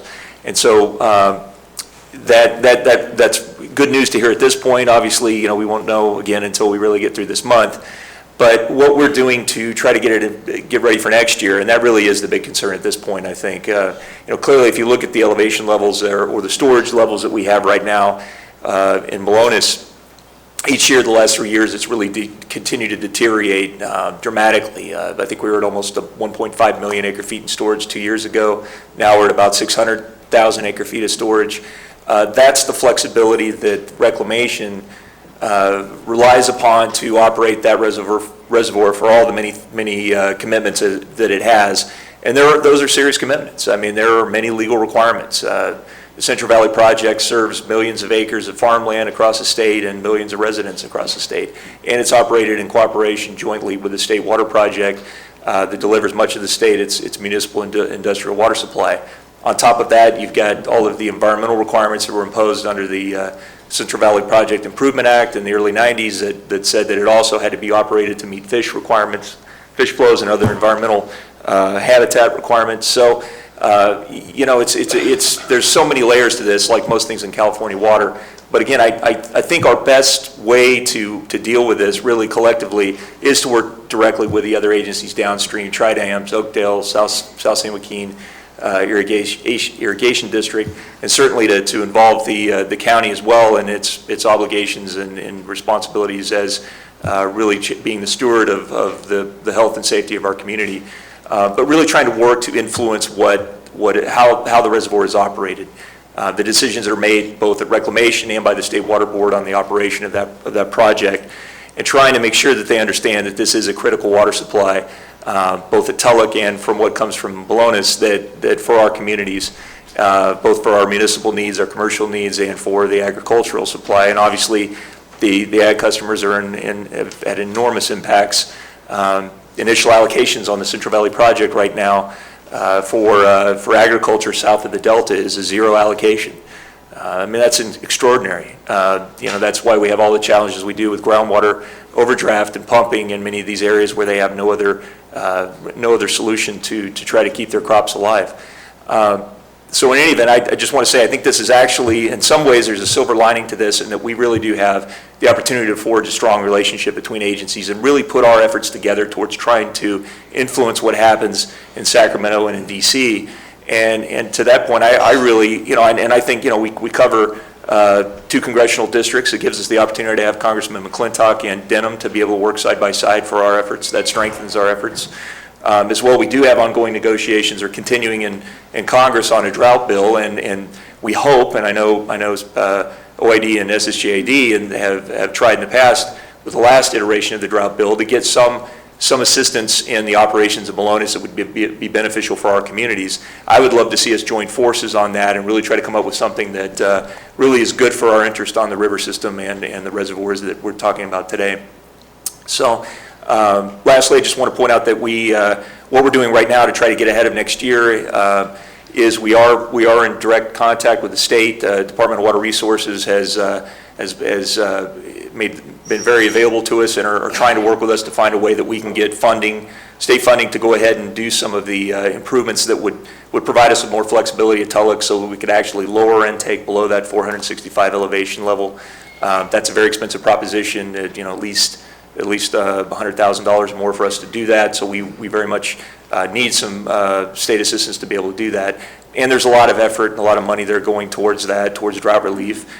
We've seen it, across the state and our region. So we want to make sure we position ourselves for that and try to get ahead of what happens next year. And again, I want to thank Sue, thank her staff, and if you have any questions, I'd be happy to answer that. Any questions? Okay. Thanks. Thank you. All right. Now we'll go to public comments. Al Taxpayer Association, thank you for allowing me to make these comments and for an excellent presentation.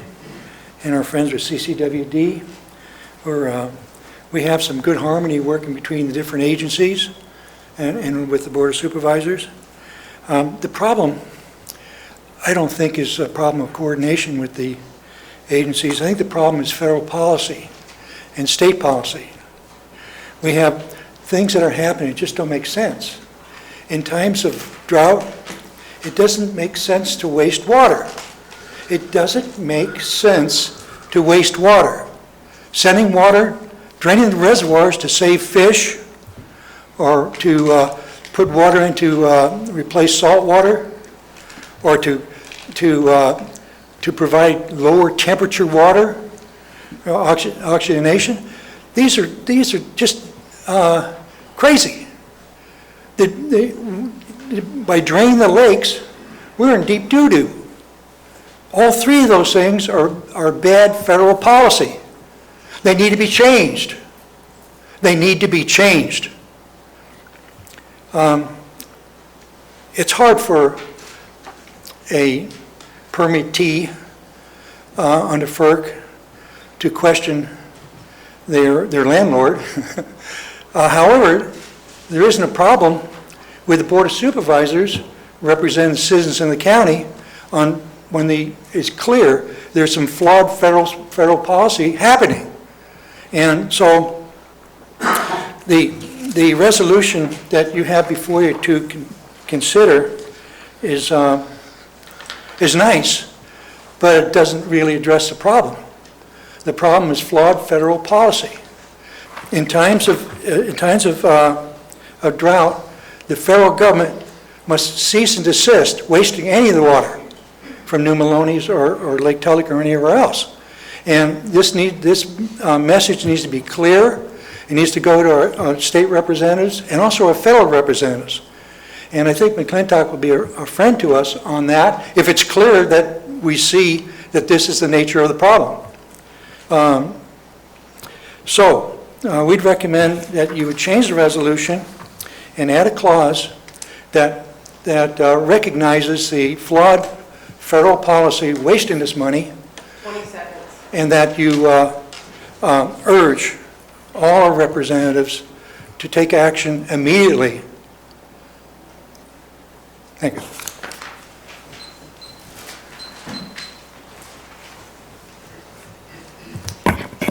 Vicki Ranke, Calaveras County Republicans, and I want to thank Sue again. I did see your presentation on Saturday as well, and I thought it was well done and really gave a lot of good information for the people.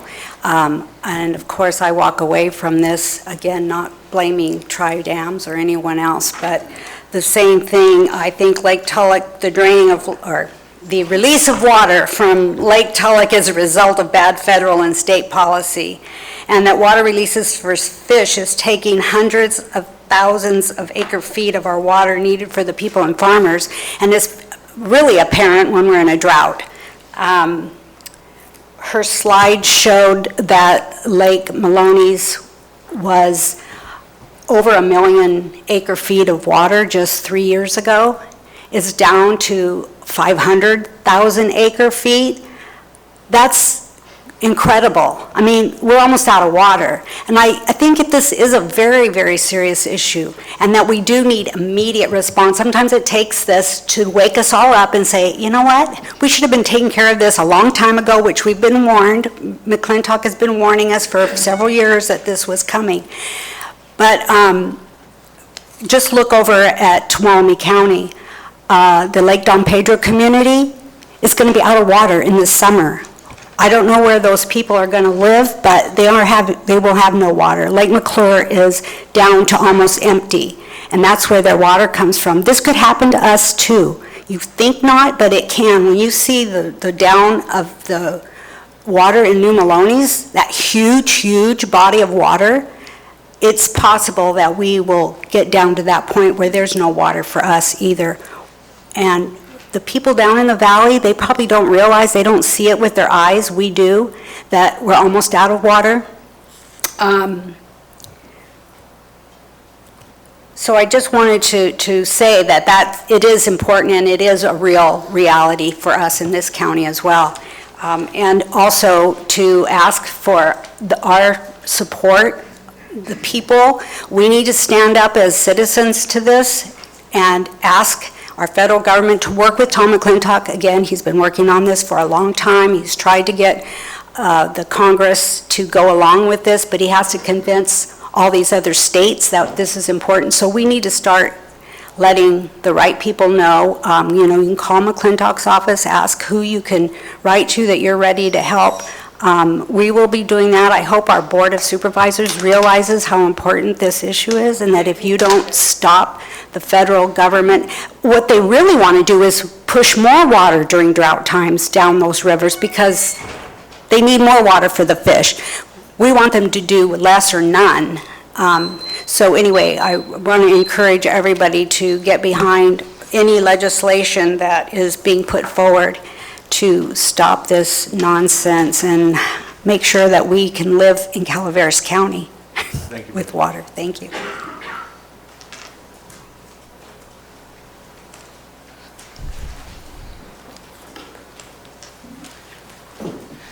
Hello, Board. My name is Helen Gallagher from Arnold, and this whole water situation that we have now, the regulations that people are complaining about were put into place to protect us during these seasons of drought.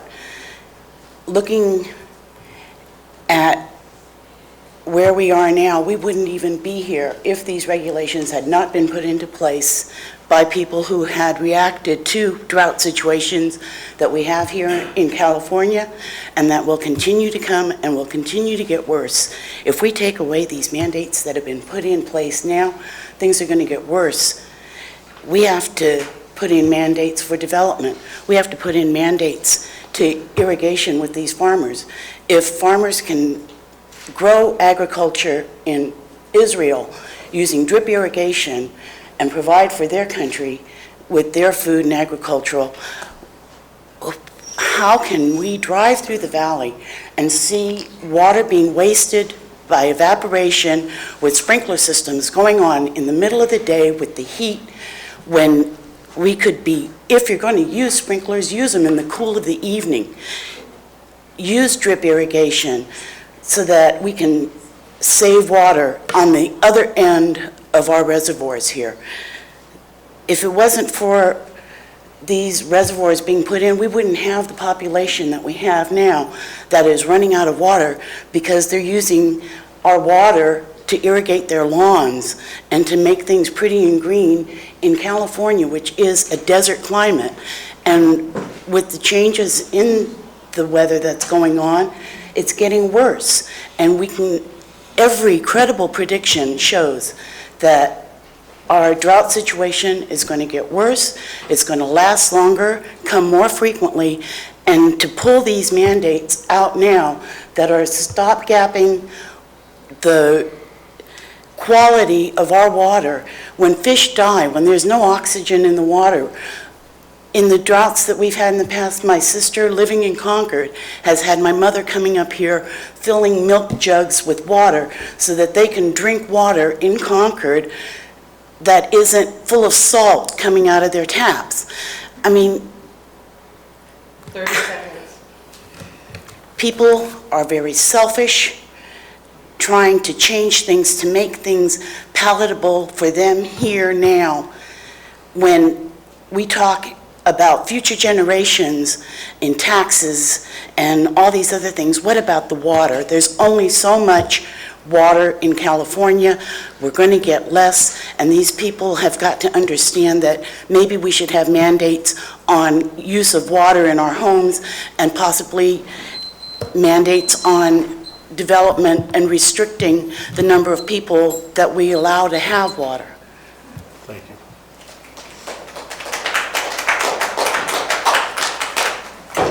Good introduction, folks. Because I totally disagree with some people, you know. I don't care if bimbos or bimbettes. First and foremost in this world is the human being, as far as I'm concerned. I don't care if you're going to take fish and put in a turbines and chum it down to LA. That's fine. But yes, you're not going to create water. You're not going to destroy water. If I have a glass of water, when I'm through with it, I go behind the bush and put it back in the soil. So I don't destroy water, folks. And I know what fish do in water also. Now, but I want to thank you. But what I would like to know, first of all, what happened to all the money for all these past years, couple of decades, that went into taking care of our water needs? I'd like to know some name, ranks, and serial numbers. Who were the leeches of society who took decisions? I don't care if it's wetland or whatever. How many billions or millions of dollars were spent to remedy this situation, and they took advantage of it? You don't see the name, rank, and serial number of those folks. I'd like to know, there's a number of agencies was listed. And on those agencies, there are a whole bunch of people were appointed. I like to know name, rank, and serial number of the people who appointed them. I want to give credit where credit's due. Because all we get is nameless folks, water districts, whatever, but you can't go out and touch somebody and tell them, hey, you screwed up. And I think your constituents should be known. You want to promote, that's fine. I see a lot of people, a lot of agencies want to have the power, but none of them have the physical attributes to take responsibility for it. For many years now, we were talking about water is worth more than gold and silver. You're not going to drink gold. 30 seconds. That's wood. We're one of the wealthiest county in a state. We're very fortunate. We like it. But I'm not here for the fish. If you want fish, next county they have fisheries, folks. The county have fisheries. They're releasing salmon or whatever fish they have. So it can be done. Now some people don't like the idea there's too many people around. Hey, show me an example. Get your butt out of here then. I like it here. You know? And I think the last election kind of showed you. My family comes before that fish. Thank you, Peter. You're welcome, sir. I'm sure your family comes before fish, too.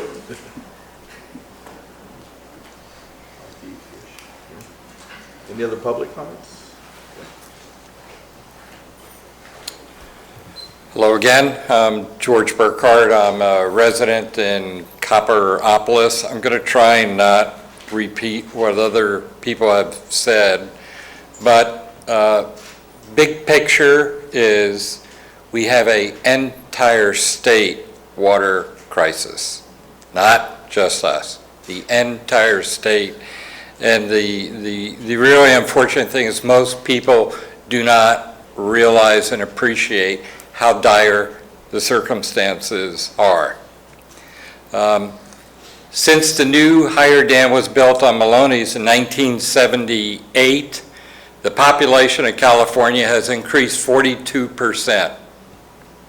I can't tell you the percentage of the increase of economic development, meaning businesses, additional agriculture, and so on, but those things together require a tremendous amount of additional water. Our water comes from the sky precipitation, snow, and rain, and we've historically relied on that and hoped we got enough. But since 1978, and just with the population increasing 42%, the state of California has only increased storage capacity 3.4%. Storage capacity is absolutely necessary when we're fortunate enough to get good precipitation, which we have not now for 4 years.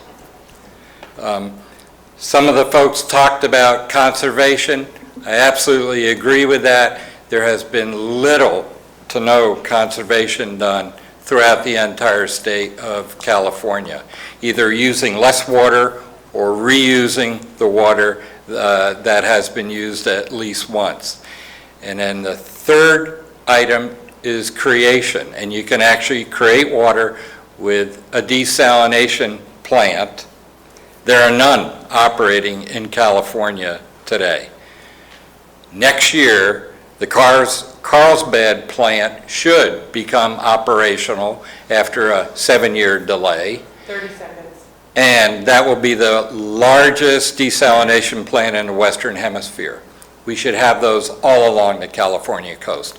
But more specifically here in our area, we have federal regulations, perhaps well-meaning, years ago to help steelhead and salmon, and there are experts that have said those releases have little to no actual beneficial effect, yet they waste billions and billions of gallons of water that the people need. So I urge this board to formally adopt a resolution to eliminate those inflexible resolutions, or at the very least, to suspend those inflexible regulations during a period of drought. And sir, last your item. time is up. Okay. Thank you.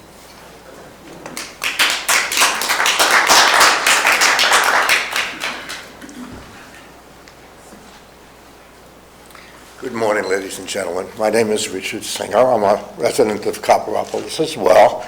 I won't go through everything else that has been said, but I think there was a slide up about Maloney's and the difference between what it has, what it could have and what it does have. And from everything I've read and heard, if the issue of the many amounts of water used for fish flows had been suspended at least, or if not suspended totally, then lowered from the first time this was the first evidence of a drought occurring, that we would have about twice as much water in that reservoir as we do now. So it is the federal regulations that need our attention, and I also urge you all to create a resolution in support of our local agencies in getting these things adjusted with some common sense entering the future. Thank you. Thank you, sir.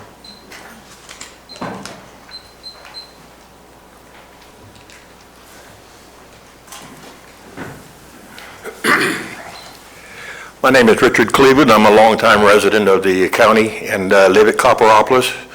I'm an environmentalist. I'm a sportsman, a fisherman. Used to be a licensed guide here in the area. And I want to pick up where George and Sue left off, kind of at the question mark. We don't really know what the future brings for us, other than the fact we do have a problem to address. And the solution is water, lack of water, nothing else. Fish don't count. There are no fish in the Stanislaus system that is on the endangered species list. Salmon can be reintroduced manually, artificially, in a year's time. If we solve the drought problem, the fish will return. They cannot be considered as an issue to solve our problem today, in my opinion. So I would like to hear more about alternatives of what we can do. Obviously, we hope for the best, but we have to plan for the worst, and I haven't heard that yet. Thank you. Thank you.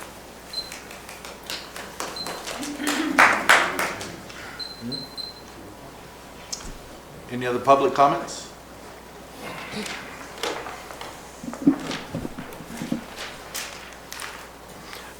I'm Bill Miller, and I lived on the Lake Tulloch for about 20 years now.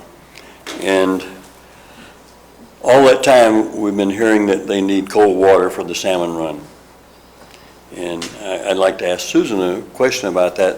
One of the things that I'd like to ask you, what happens if we have to lower Lake Tulloch during the summer, and then when September comes for the salmon run, aren't we going to be letting warm water out instead of cold water because it's not so deep? Just question. You want me to respond?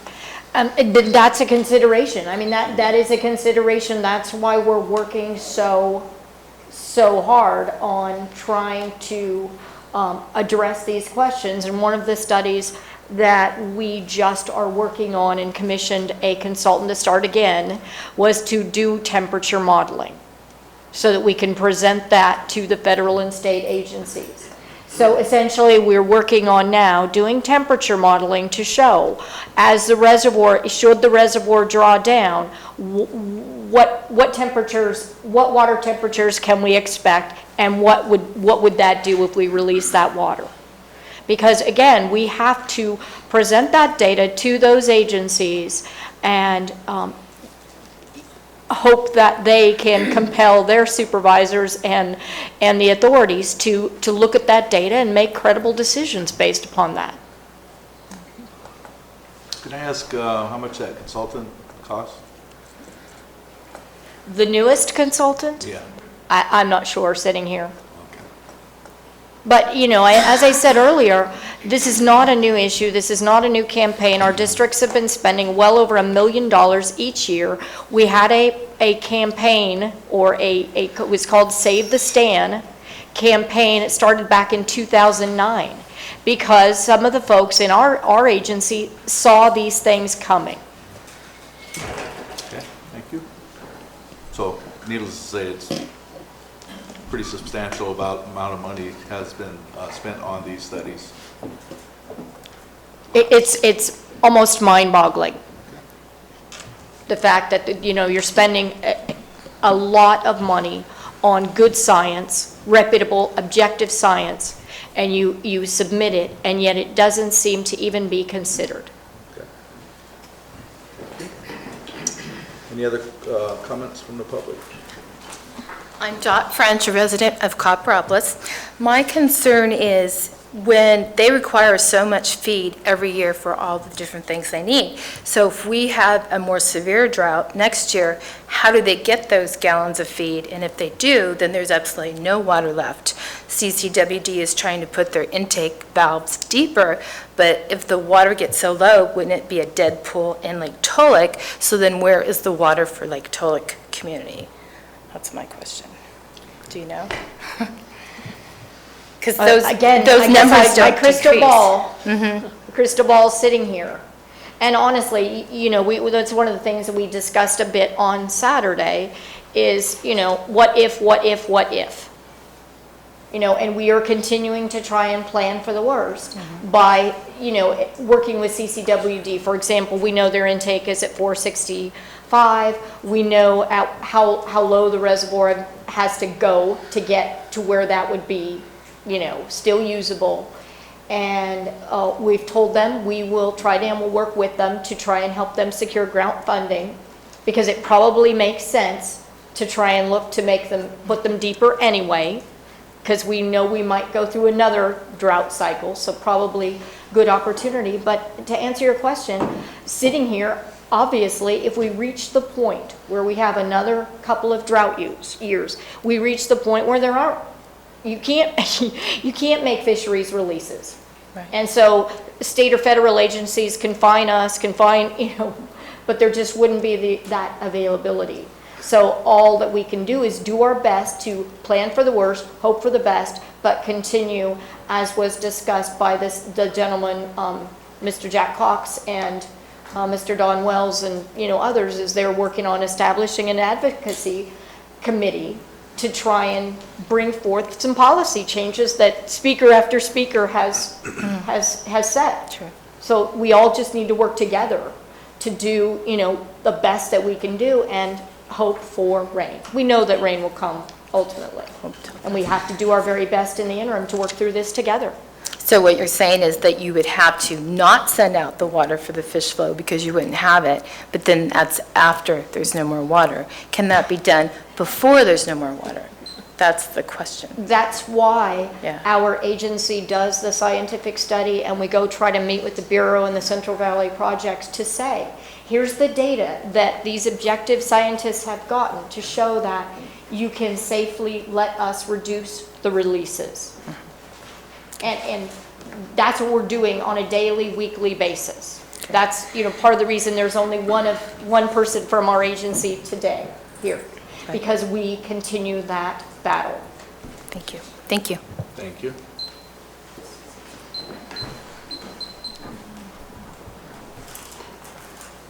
Peter Rage, gentleman.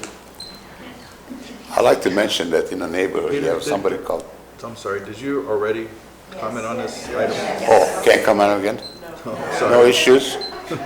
Next item I will comment on. I'm sure there will be. All right, any other public comments? Let's bring it back to the board, please. Comments from the board? I have some comments that I'll like to kick off with. So, one of the things that I've seen in the last at least 2-3 weeks, but I've actually seen this a lot longer, but because this issue is in front of our face right now, is, what I see is everyone locally is working together. And that can be rare sometimes. Seeing the various agencies in the community to come together. There's an advocacy group that is in the Lake Tulloch who is trying to work with local representatives in the state and fed levels to talk about change and look at policy, because what we have now doesn't seem to be working when we have these dry and drought type years. One of the gentlemen that spoke at Saturday's Common, and he's a director with OID and has been there for quite some time, we need to be relentless, as he called it, as a community to speak up, each and every one of us, to our state and federal folks. We need to tell our story. We need to talk about how policy needs to be reviewed again, modified, however you want to term that, to look at these dry and drought years. We're moving into our fourth year, our fifth year, taking a look. If we look at 2016 based on what we have now, it will just be a small running river through Maloney's and Lake Tulloch, but not just our region. This is statewide.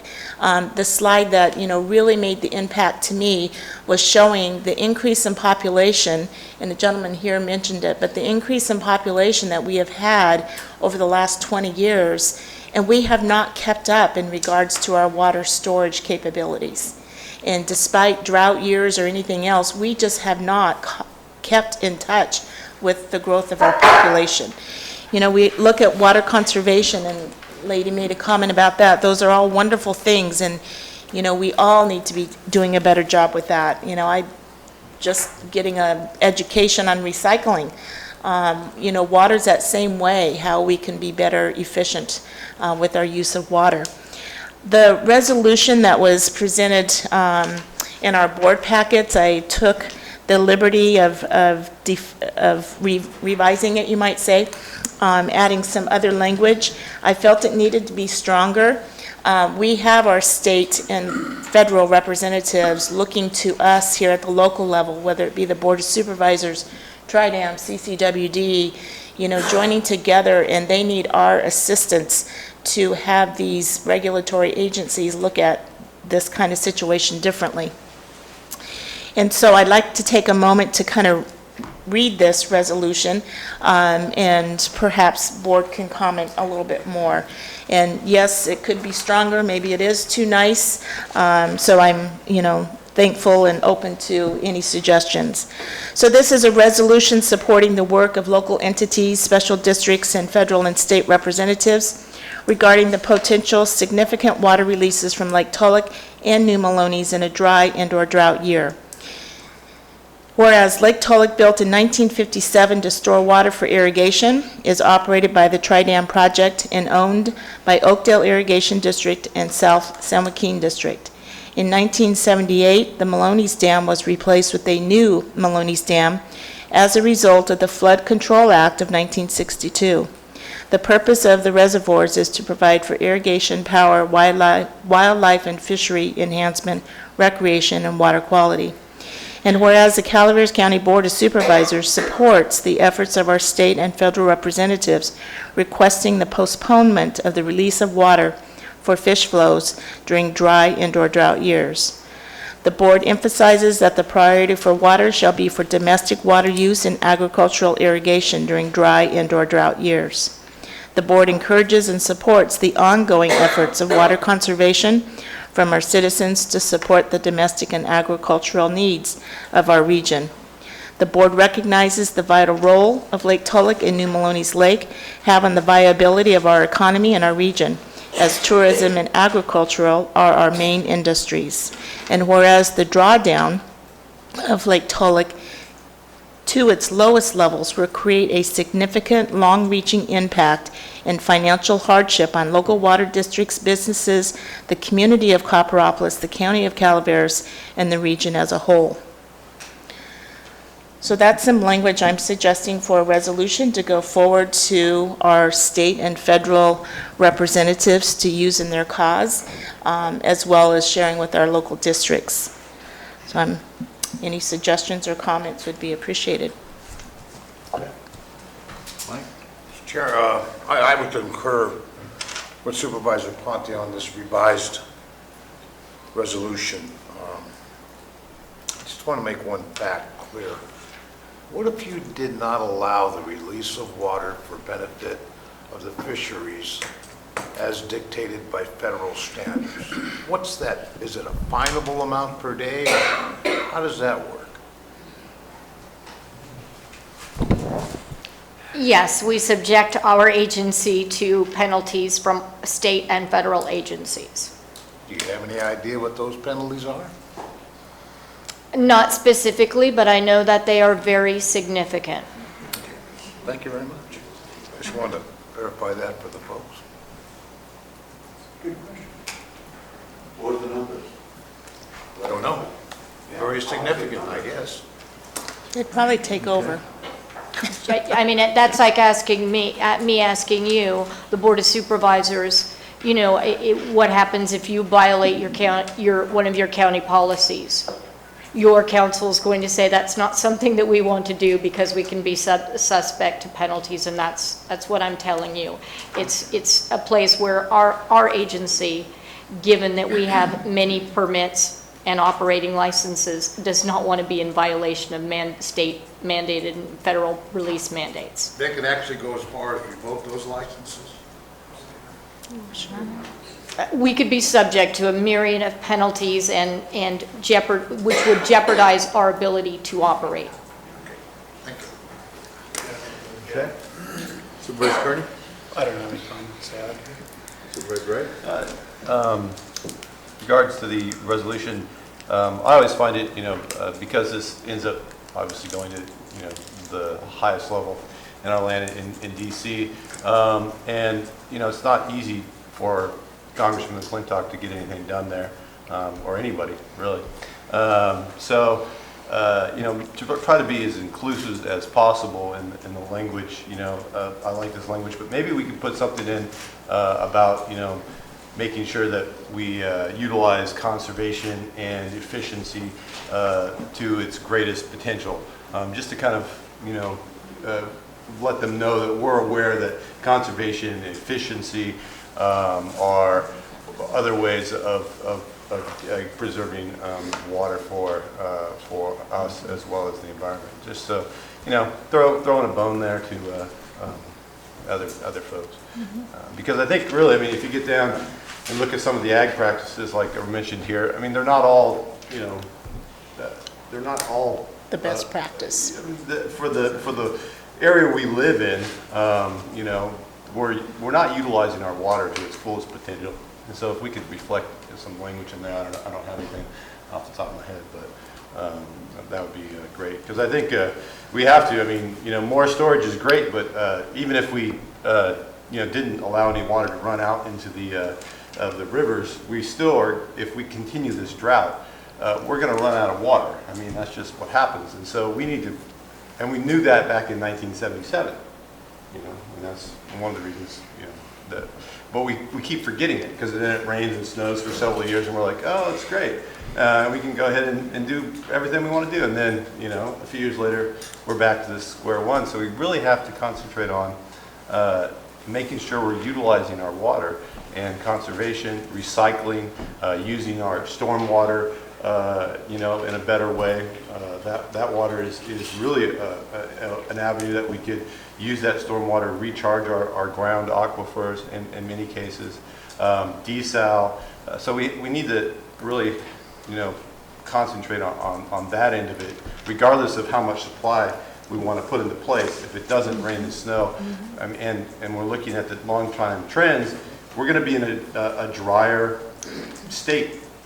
And not only the state of California, but also you have to include the West as a whole, because California actually gets water from the Colorado River. So, and the expectations there are it's going to be drier and drier there as well. So, we really have to get off of the debate of water for fish versus water for humans, because there's just not enough water, period. And how do we, and the ag users are huge users of water. They use somewhere around 75% to 80% of our water goes to ag.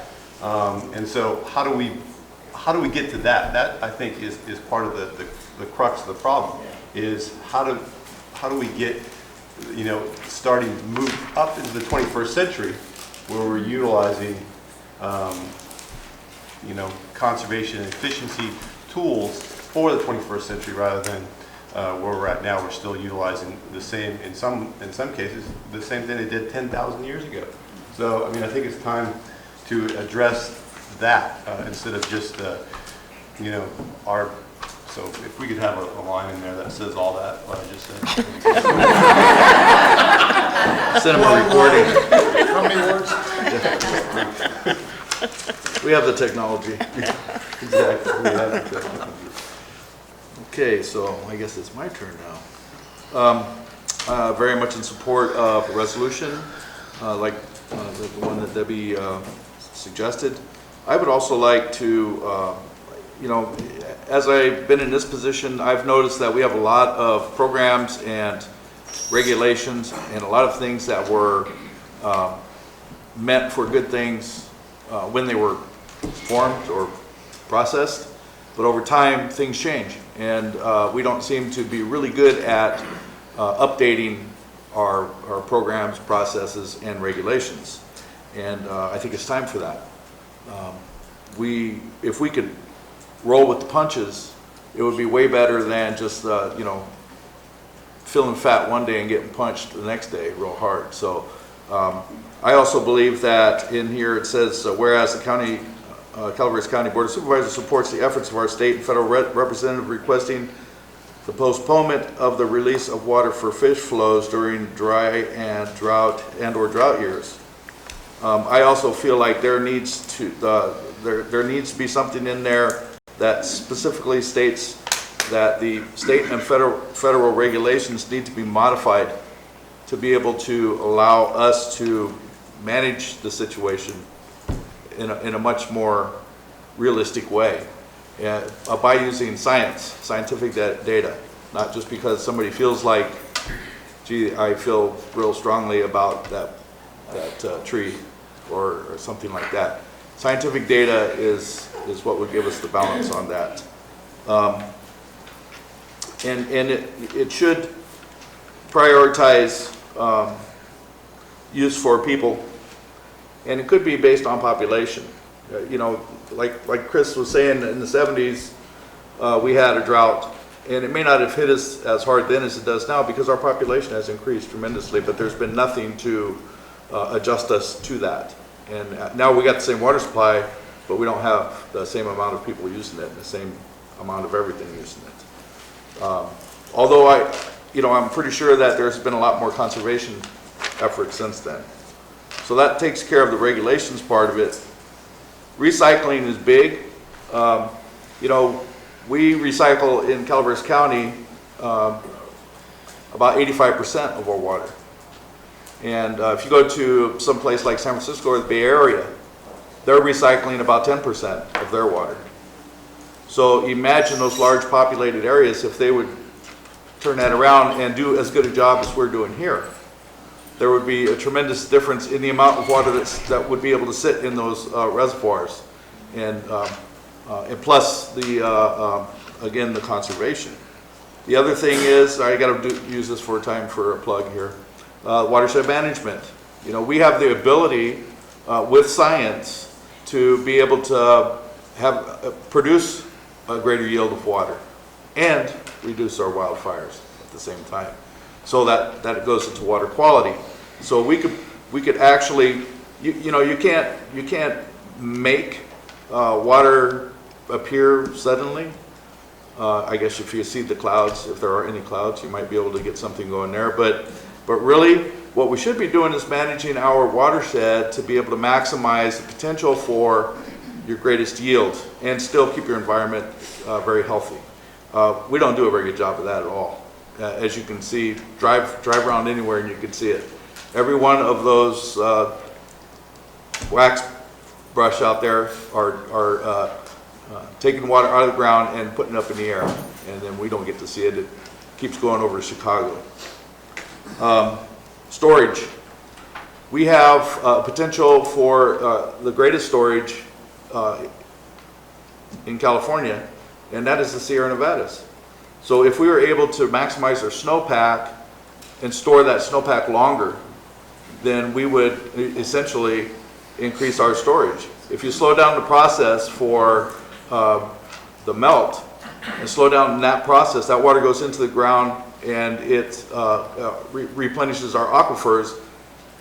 It also goes into our reservoirs, but it also replenishes the groundwater in the San Joaquin Basin, which is the greatest user.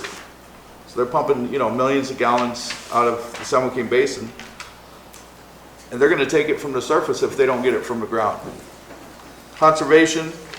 I was in Fresno a couple of weeks ago, and there's a brand new almond farm that's been planted. Pretty good size. But they use all electronics. So they have a drip system that is controlled by an electronic monitoring system. So it tells you how much moisture is in the ground for each tree and how much water gets dispensed to each tree. It's very efficient. Then you walk, you drive around, even in San Joaquin, down here in Stockton, in that area, you see still walnut fields that are still being surface flooded. It's just a lot of inefficiencies going on, and we could we could do a lot better. It could make a big difference. So I'm thinking that here in this county, we can adopt this resolution with some changes to support our legislators in the efforts that they are pushing federally and state. And we need to think about people first, of course, but we also need to think about how we can make the changes in order to be more efficient in how we use water. And we also need to make sure that we are managing our watersheds the way they should be managed so that we can produce a greater water yield. So that's about all I have, except for, are you getting all this down? So we aren't going to put all that on, huh? Mr. Chair, one quick comment. Go ahead. Do we have any ag users in the room that could fill us in on their role and what's going on here? Any ranchers or farmers? They're out ranching and farming. Thank you. And I think, I think most of the irrigation is happening outside of the county. Yeah. But to sort of also answer your question, most people, in addition to being out ranching and farming, they are trying to do so this year in the face of severe curtailments and allotments to their farms and their ranches. So, while I was in Fresno, I did a little bit of a research with some of my wife's family members down there who work on a lot of those farms and ranches. And an example is this one farm. Normally, they're running 16 wells. They're running about 80 people or more this time of the year. Right now, they're running 4 wells, and they're down to 20 people. So the rest of the people are collecting unemployment. And and that's that much more of that farm that's not producing.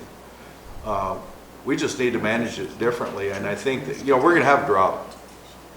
But I think it's time that we took the steps to change the federal and state regulations to be able to roll with the punches, and use science as the source for that. And I think that we can do it. At that point, we're doing everything we can. Right now, I don't think we're doing everything we can. I have a question for CCWD. So I was wondering about the backup plan for the Lake Tulloch residents. Is there any way of putting in like emergency wells, or are there already wells there? Is that a viable option? Supervisor, right now, so this is the sole water supply, that surface water that is diverted out of the reservoir. I think we've evaluated, I think our best option right now to be prepared is to lower the intake, to go ahead and do that. That would provide us with the flexibility if something drastic, unexpected happens this year, and going into next year. I think the challenge we would have is, we don't have reliable groundwater except, in the sliver that we cover, the Eastern San Joaquin groundwater basin. It's fractured rock groundwater, and that can be hit or miss where based on where you're drilling. It's, a very expensive proposition that may not produce much of anything. So our best tactic would be focus on that. The one thing I would like to add I really appreciate your comment about efficiency and conservation and continuing that, and Supervisor Edson about headwaters management and realizing that the past practices of reducing, putting out fires we've had an implosion in growth in the forest, and there are consequences associated with that, so we're not seeing the flows that we typically would or more historically would have seen before the suppression of fire in the forest. All of those things, to me, are part of what have to be on the table. It's an all-of-the-above approach. One thing, I think the best way it's been described, there's no silver bullet, it's silver buckshot. We've got to go after all of these things because they can provide measurable benefit. But anything that you put in the resolution regarding our efforts on conservation efficiency, I think it's just important to recognize that we have made significant strides in county on that, and particularly in response, most lately in response to the governor's drought declaration calling for conservation. We've done, we've made our community has done a lot. We're doing many projects right now that are achieving additional savings as well. And maybe we could even put that in the resolution. It just seems like it's missing that component of like look, we're doing all we can do with conservation and efficiency, you know. We've already met our state goals for the county or whatever. That, you know, that might be the way to do it. And certainly, if, you know, if we could get support, particularly in the way of financial support, I mean, a lot of those projects are not cost-effective unless you have access to grants.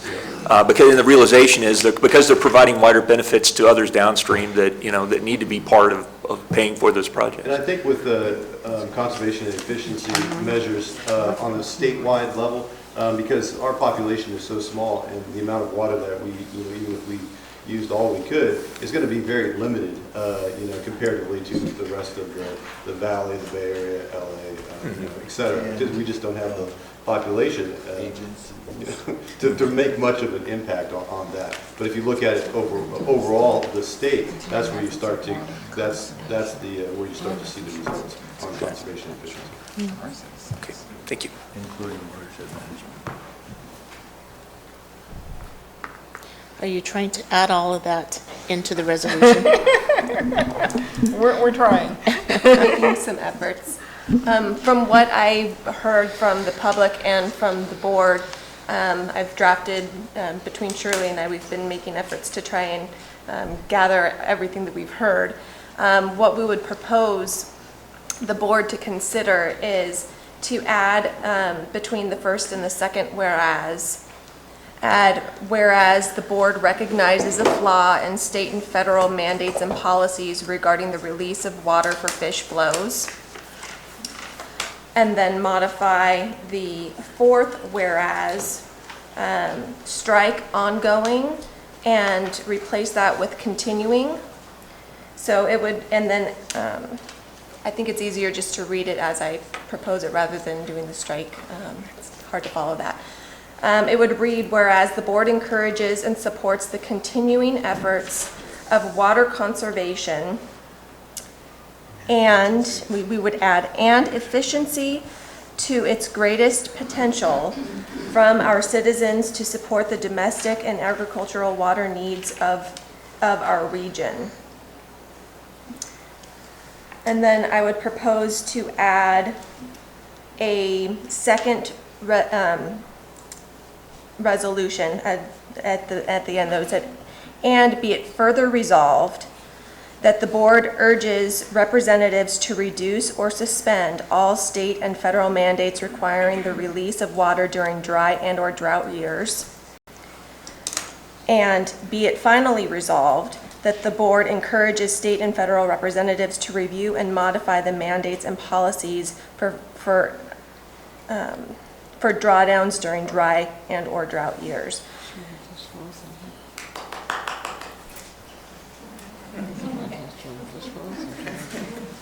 Not yet. Getting close.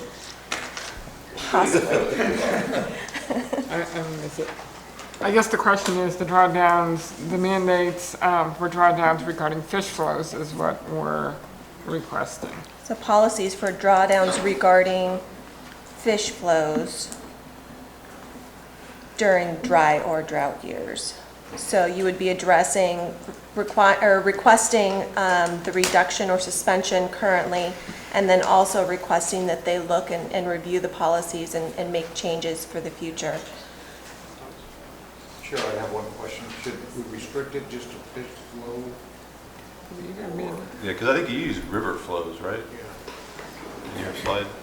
You could always add fish flows and other ESA release provisions, something like that, a catch-all, where you could support relief from fisheries, salinity, dissolved oxygen, the myriad of the releases. What is ESA? ESA, Endangered Species Act. Thank you.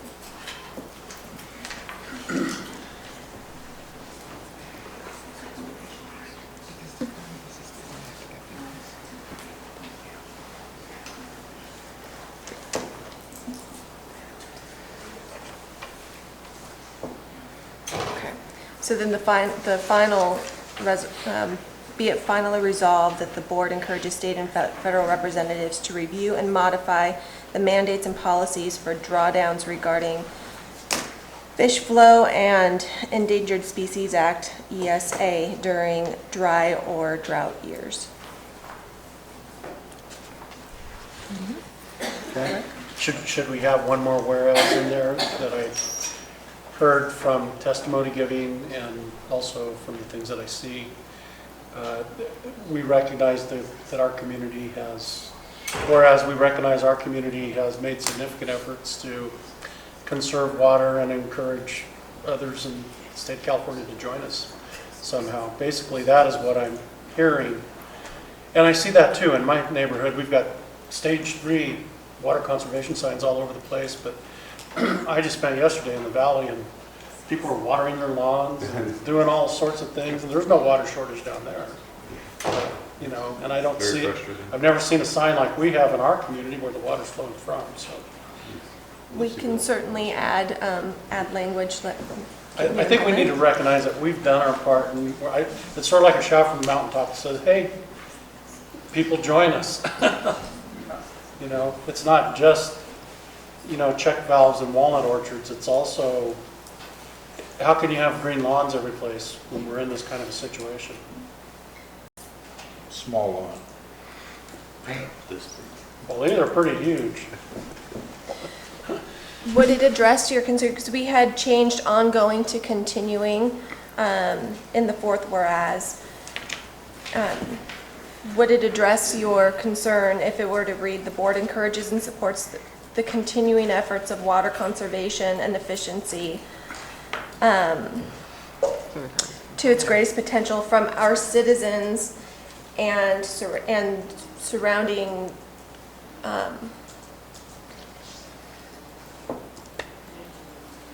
To its greatest potential, is that what you were saying? Efficiency to its greatest potential? right, from our citizens and this, and the, Surrounding jurisdictions.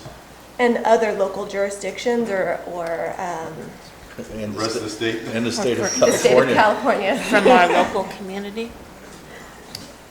And the state as a whole Sure. to support the domestic and agricultural water needs?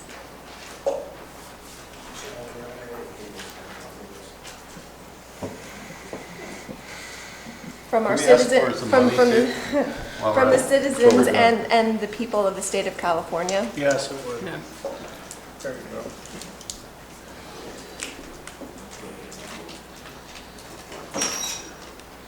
So what I had here was whereas the board encourages support for conservation from our citizens.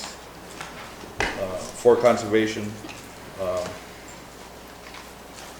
watershed management, of course, from our citizens and agencies to support the domestic and agricultural water needs of our region.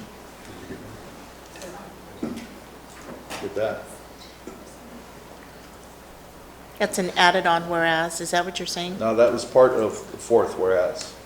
So you would replace what was proposed with that language? Go ahead and read it into the record. Whereas the board encourages support for conservation and watershed management from our citizens and the state of California, citizens, the state of California and agencies to support the domestic and agricultural water needs of our region. That got a little confusing. I think basically you're trying to say, we're doing a good job, the rest of you need to. What I'm saying is, we're doing a good job up here, but we need to be allowed to do a better job also. Because we're doing what we can with our resources, with what we have. But there's so much more that we can do to better the situation as well. Can you read it one more time? Sure. Maybe we should, before you do that, maybe we should just read the whole thing like now and see if it flows. Could we? One whereas or the entire resolution? The resolution, are we at that point where we can read the whole thing? No, not yet. We're almost there. Whereas the board encourages the support Why don't you guys take a lunch break? for conservation, watershed management from our citizens and agencies and the state of California to support the domestic and agricultural water needs of our region. Yeah, I mean, I hate to say this, but Peter does have a good point.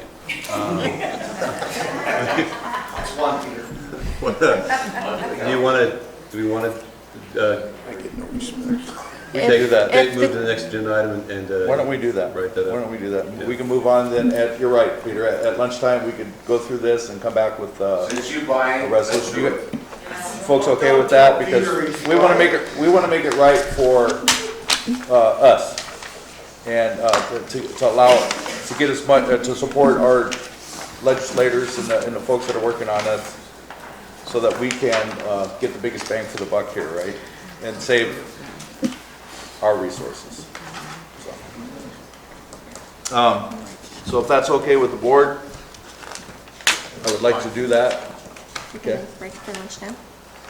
Yeah, we could do that, or there's people waiting for, you want to move on to the next agenda item and run through that one, then we can go to lunch? Yeah, do we need do you need a lunch hour to do this, or a 10-15 minute break? We could probably do it in a 10-15 minute break, or we can do it over lunch and revisit this item after lunch and move on with the agenda now. I would like to move on with the agenda, because I know there's people out there waiting for the next agenda item, and it's unfair to them to, wait a couple more hours anyhow.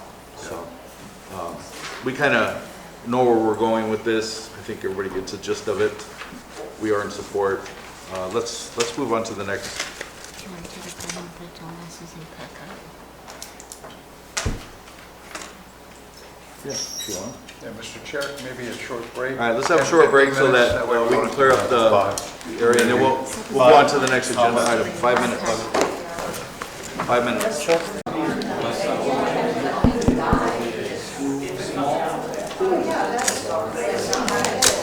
You hear the sucking sound now.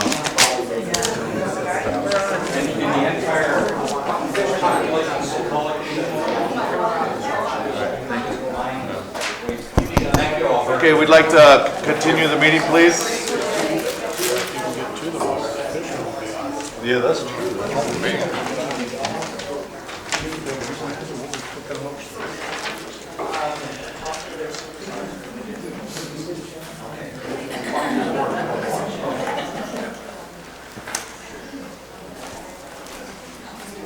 So we're going to move on to agenda item number 9, Administrative Office, adopt a resolution, rescinding resolution number 2014-101, resolution recognizing Calaveras Door of Hope for serving the women of Calaveras County and helping to save the lives of our most vulnerable children. And the recommended action for the board's consideration this morning is to rescind the Resolution 2014-101, recognizing the Door of Hope in its entirety. Okay. Public comments, please. Yeah. Hi, can I go first, please? Thank you. Good morning, supervisors. For those of you who don't know me, my name is Sissy Hedrick, and I am the Executive Director for Calaveras Door of Hope.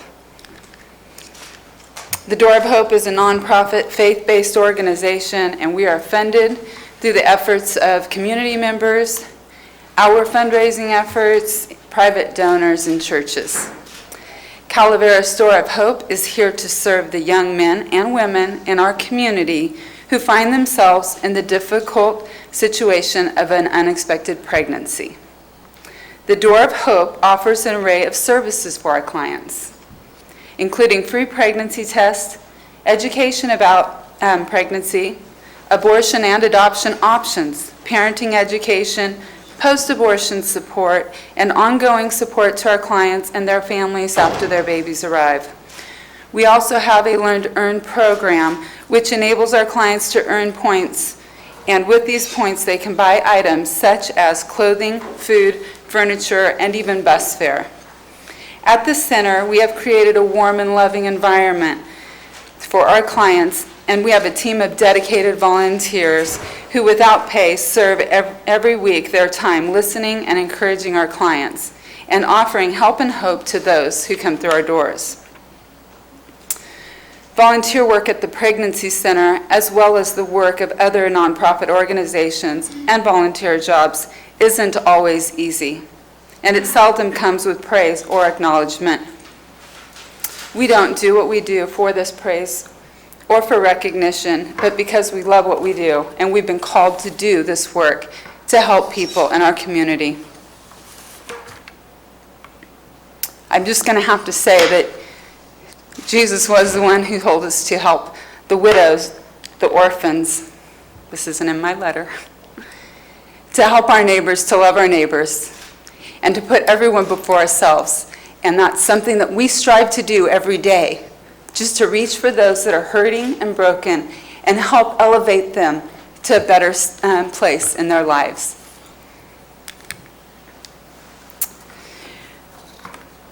So we at the Door of Hope, we try to help people in our community. We do not wish to be the reason of a lawsuit against our brothers, our sisters, our friends, or our neighbors. 20 seconds. We are about bringing help and hope to those that are hurting and bringing friendship and love. For this recognition, we are so thankful.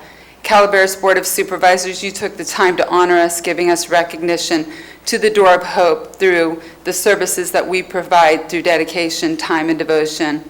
With that being said, in light of the recent controversy and pending lawsuit, we, the Door of Hope, respectfully ask the supervisors to rescind the resolution. We, the Calaveras Door of Hope, fully support you in any decision you make. Thank you. Thank you. Thank you.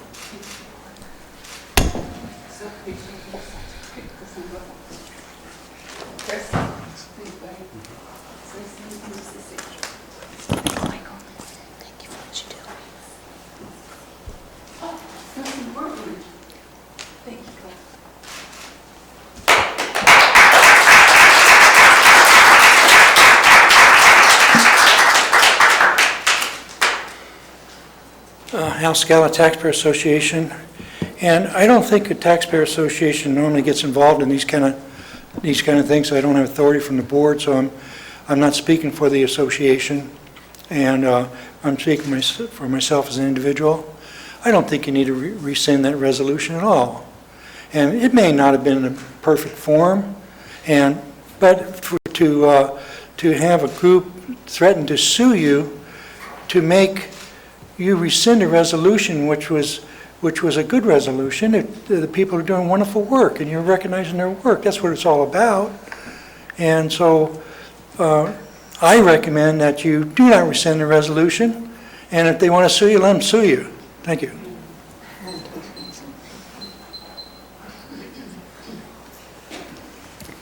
Vicki Ranke, and I'm speaking for myself. I'm from Angels Camp. I want to thank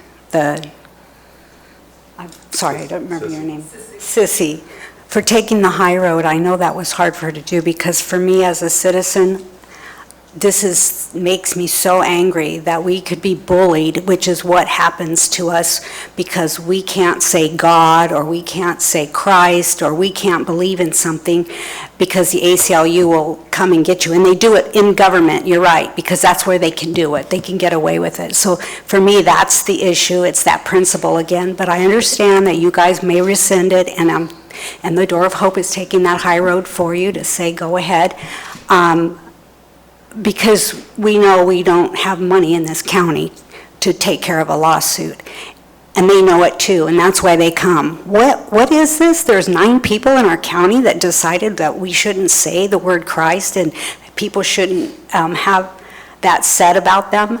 It just, anyway, I guess, like I said, this is me speaking. And I feel sorry that you guys have to rescind that resolution, because you were right in what you did to recognize the great work that they do. Thank God for them.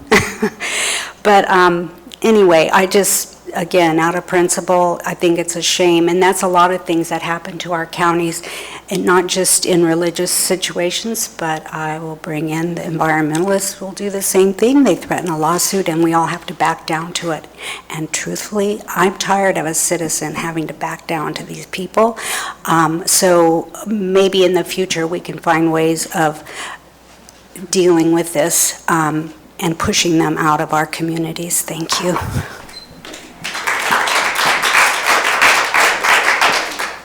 Bill McManus.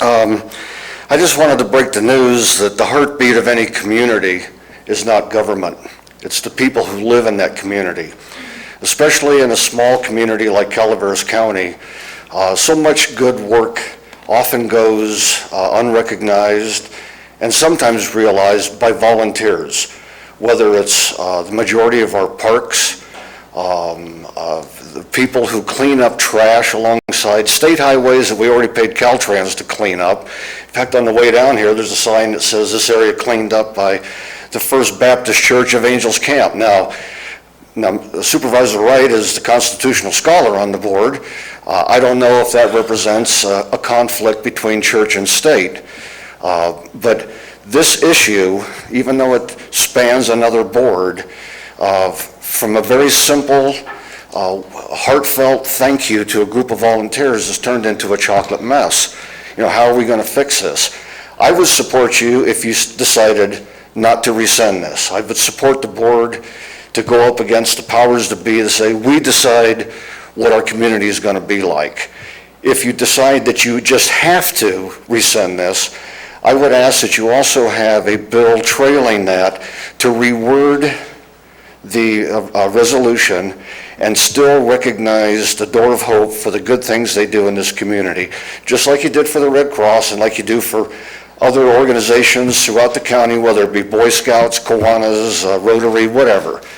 The volunteers who do the hard work, who toil silently, deserve to have their work recognized and protected. Thank you.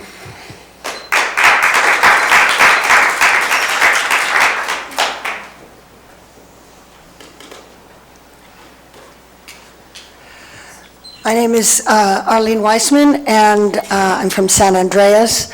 And I've lived in this county for over 20 years. And I've seen it become a little more diverse. And for my part, for my entire time in this county, I have worked for nonprofits. I have worked for organizations that help people. Children, foster children, elderly, grandparents raising grandchildren, children in trouble. And there are a lot of volunteers, very diverse volunteers, other than church-sponsored volunteers. And I really believe that the board needs to recognize the diversity, aside from the church and state separation, which is very important, to understand that not all the volunteers are followers of Christ. Not all the volunteers are anti-choice. So to single out a specific organization when there are some wonderful organizations in this county that help all kinds of people, I think the resolution should be rescinded. Thank you.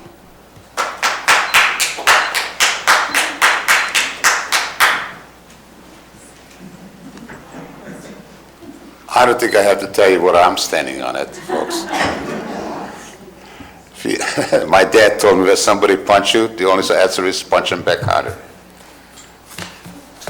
Threaten me if you have the means and the intention, stated intention, you're going to hurt me. You don't wait till they hurt you. This is a question of principles, folks. Those ladies are going to keep doing what they're doing now, which I'm very thankful. And if they base it on because of their faith, I support them, because they do it without funds. And I think they do it for a good reason. You don't want to recognize a certain faith? Go on C-SPAN. See what the Congress does before they get into session. Listen to the Senate in Washington, D.C. How do they start their session? Different faith, recognized, supported. Selma, Martin Luther King. What he did wasn't faith-based, folks. Some people don't like it. God bless their soul, that's their business. They don't put a damn penny into it. And that's their right. But the same names, when you cross-reference it, or some of the other ideological things that being pushed by individuals, and it's not that hard, folks. When somebody have an economical ideology, they base it on something, we end up paying for it. These folks are trying to save life. And I think the little issue is in front of the Supreme Court. When is life? How many weeks or months before that embryo feels pain? And that's education.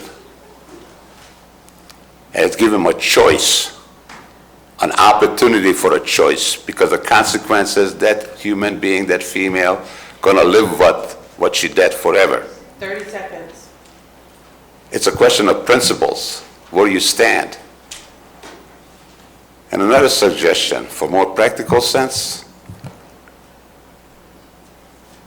how many of those folks gonna vote? How many of those folks that are opposed to this faith-based ideology, how many of those registered, and how many of the people who are believing faith and whatever, I don't care, it's Lutheran, Southern Baptist, whatever, that's their choice.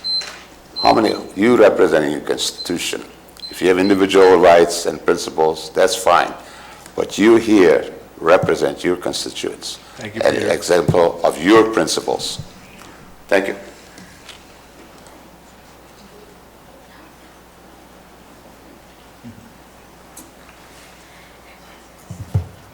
Hello, my name is Vicki Mills, and you rarely see me. You usually see my other half. It is my understanding that the ACLU's biggest objection is about separation of church and state and a religion. The teachings of Christ are not a religion. They are a way of life. They are a basis for many religions, but they in themselves are not a religion. You can look up in the dictionary what a religion is, and it is a cause.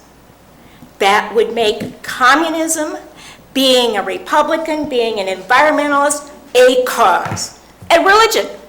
So where do you go with this? I'm going to make this short and sweet because I'm really starting to get emotional and I don't want to.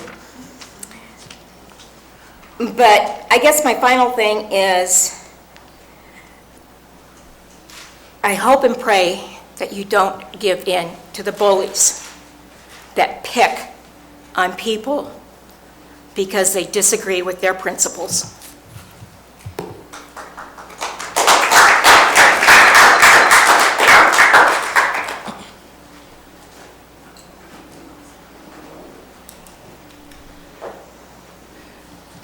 This is actually the reason I came down here. I didn't want to make my first public address to a government board, putting my Christian faith into question. But our government of justice relies heavily on precedents. And setting precedents here, endorsing beliefs in Christ, when our constitutional government, and I will read First Amendment here, Congress shall make no law respecting an establishment of religion or prohibiting the free expression thereof or abridging the freedom of speech, etc.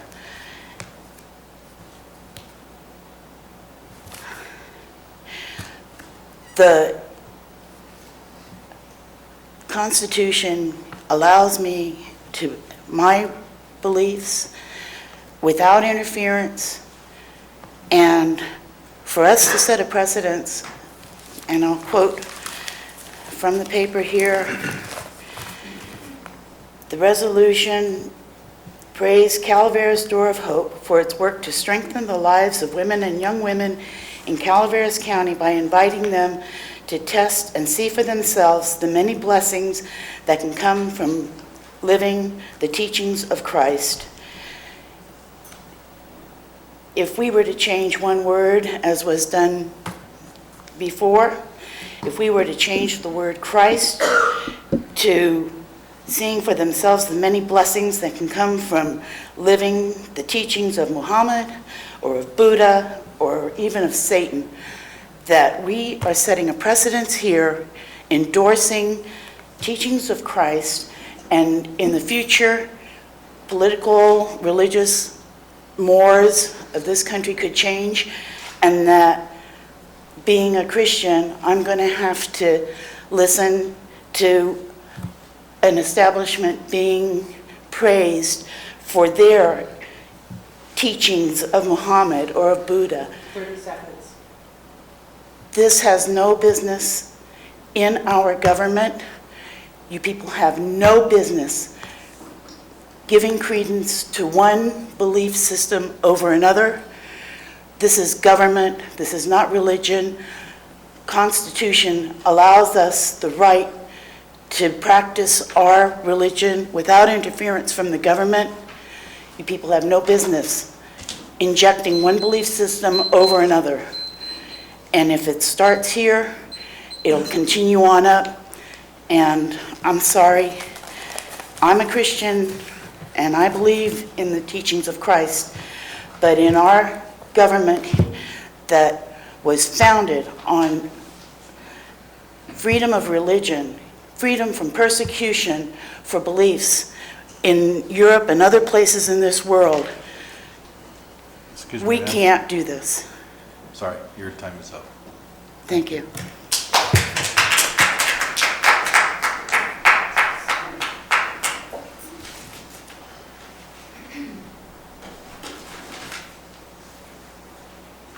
Good afternoon. My name is Holly Mines, and I'm from Railroad Platte. And I think you all, well, some of you are new to the board since this issue was presented before. So I don't need to say very much, except to say that I am one of the plaintiffs in this lawsuit. And I would also say that the ACLU, regardless of how people want to condemn it, defends all people's rights to believe in, as the previous lady said, in their own credo. And they have taken sides on both sides of the spectrum over the years to protect people who are trying to exercise their liberties. And I believe that the board, although otherly constituted a few months ago, was offered the opportunity to restate the resolution. There wasn't one of us who was a plaintiff that objected to the proposed language that County Council offered to rewrite this resolution so that it would leave out the expression of a form of belief which is not held by all people who live in this county. And they stood up, I mean, the public stood up and objected to making any changes, calling people like me, who've devoted most of my life to volunteer work, bullies. I don't consider myself a bully, and I commend the board for recognizing good work in our community. All I'm saying is it's the work that they do, it is not their belief system that the board should be recognizing. And when I hear people stand up who call themselves Christians and then say, those people, those environmentalists, those members of ACLU, those bad people, we need to start finding ways that we can run them out of the country. I shudder to think what Jesus Christ would say if he were sitting in this room today, listening to people who call themselves followers of Christ and say, I learned to beat somebody up before they beat me up. I don't think that's the way Jesus Christ taught. It's not important.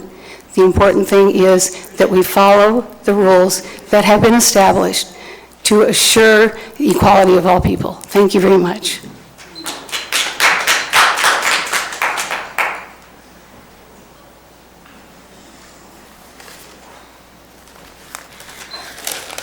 Not one of my favorite topics, but I think we need to remember where this resolution came from. It came from Darren Spellman, who wanted to get his digs in no matter what.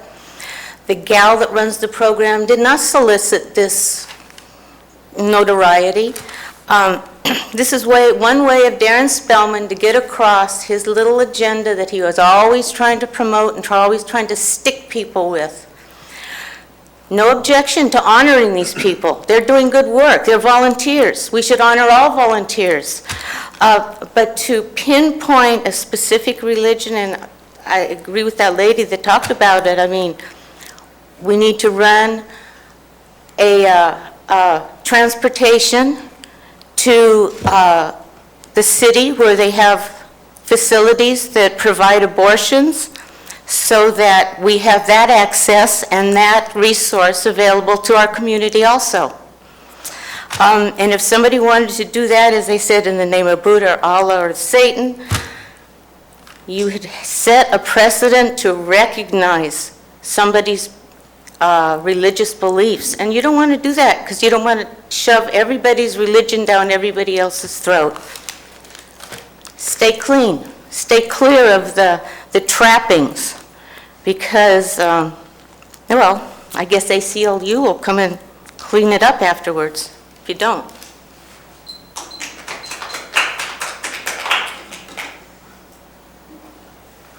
I'm Ann Pestalozzi from Murphy's.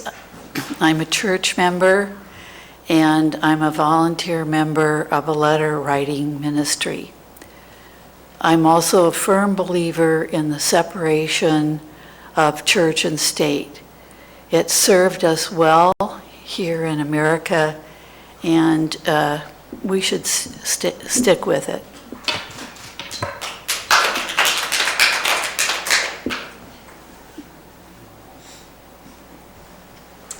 Any other public comments? Hi, I'm Tanya Dawson from Valley Springs, and it's really sad that a group of 9 intolerant bullies could come in here and overturn a good deed. Clearly, it's not a violation of the Constitution. You're not establishing a religion. You're just recognizing a group that happens to be religious that did a good deed. And you shouldn't be muzzled for that. You should be allowed to acknowledge different groups for doing different things. You don't have to cover just all volunteers. You can pick a group of volunteers that have done something good for the community. This is just ridiculous that somebody could come in and muzzle you guys. I would support you if you decided not to rescind this resolution. I understand why you would want to, though, after being threatened by these 9 bullies. And you know, and it's just not right that this little minority could come in and push everybody around like this. So anyway, the decision you make, I support it. It's sad, though, if you do have to rescind it. Thank you.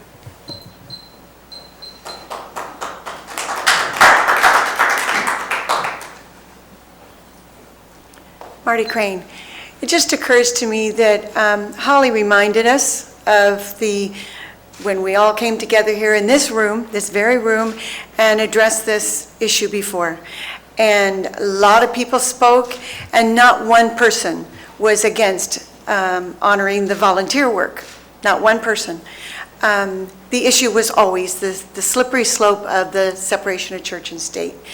And this board had the opportunity, through all of the input from the community that led to the staff creating another version of the resolution. They have the ability to honor these volunteers and not create what you've created here today and all this division in the community. Our communities need to be brought together, not divided. And I've just about had it with all the division. So please, someone said something about stay away from the trappings. You know, do that. You're here to govern for everyone and be all-inclusive. So you had the opportunity to recognize them. They've had a lot of recognition. Now everybody knows where they are and who they are. That's great, you know. But as we move forward, let's try not to repeat these same mistakes and create divisions in our community. Thank you.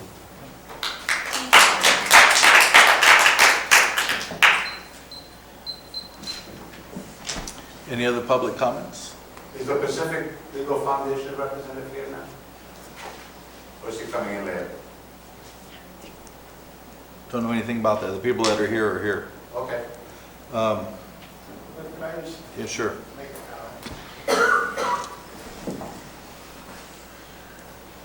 As some of you probably know, I am a history major, and the result is that I would ask anyone who wants to tread upon this separation of church and state issue to go back into history and read the Federalist Papers and read why Jefferson actually made the decision to put this as the first statement on this part of the Constitution. If all of you may look at it, you'll see that the state religion that was being proposed was the Lutheran Church.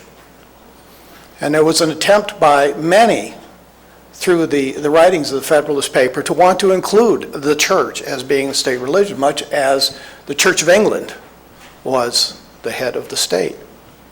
So I want you to look very closely at, it was to be a one-way door.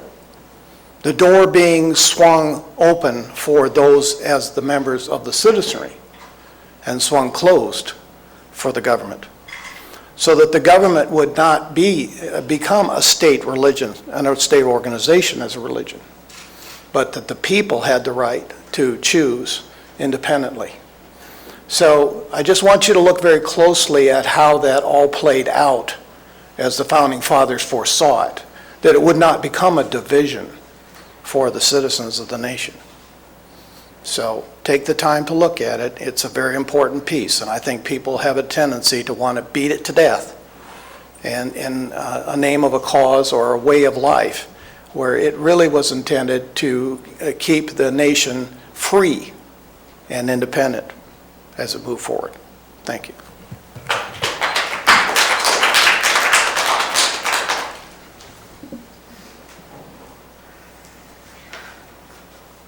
I'm Patty Payne, and I am not a bully, but I think that we live in the greatest country in the world, and the reason why is because of our Constitution.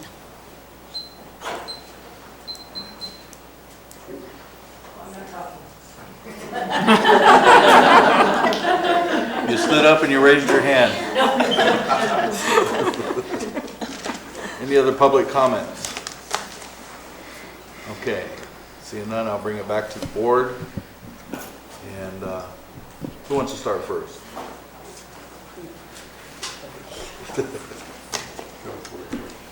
I'll start.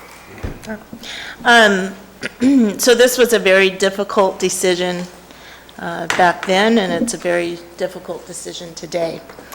I personally don't represent any level of religion. I looked at this resolution as an opportunity to recognize a group of people who were doing a wonderful service for our community, meeting a need in our community that I found missing.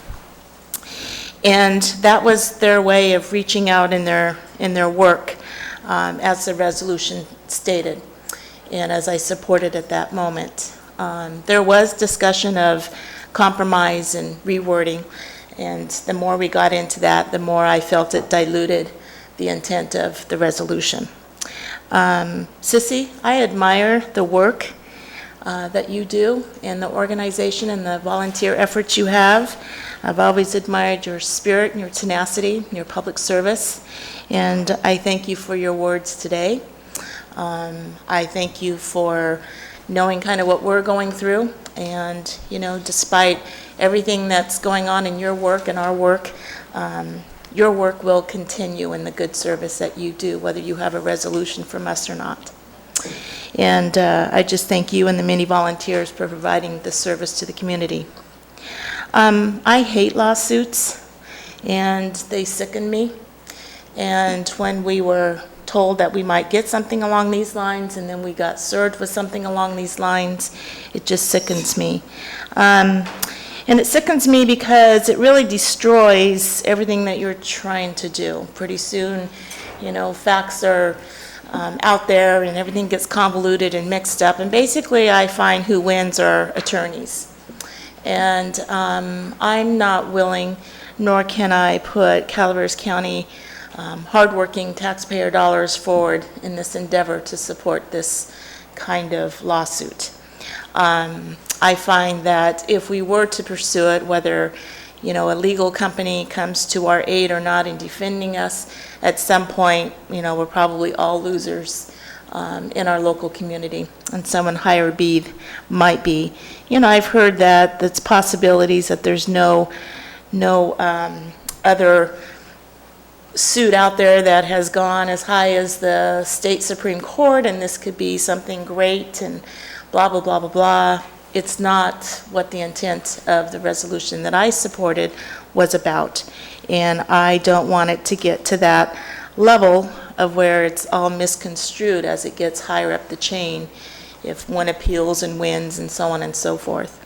So today I'm supporting the rescinding of this particular resolution because of the fact I would hate to see our hard-earned taxpayer dollars being spent on something like this, which in the end, I believe, dilutes what the intent was at the moment I voted for that resolution.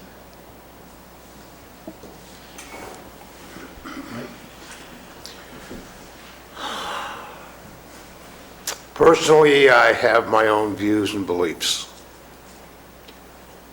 It's been my experience in my career that those come second place.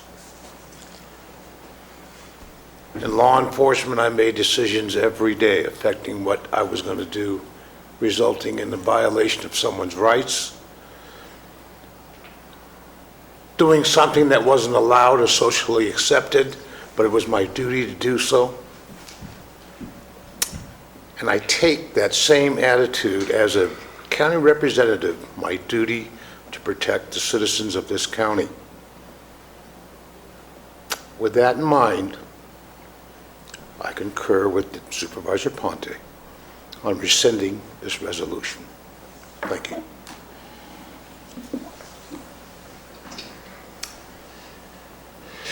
I bet Supervisor Ponte's going to ask to be reseated at the next meeting, so she doesn't start these conversations all the time. But I have to say that this particular item on the agenda probably took up more of my time thinking about it than any of the others, and it has troubled me. I sat through every hearing when it was passed initially. I thank Sissy from the Doroho. Regardless of you giving us the resolution back, you've probably been recognized more now, and I know more about your organization and the good work that you do that maybe I never would have known before. When we started this meeting out, we said the Pledge of Allegiance, and everybody said, "In God we trust." And when I open my wallet and pull a dollar bill out, it says, I beg your pardon, I've got it in backwards. The bill says, "In God we trust," and the Pledge of Allegiance says, "One nation under God."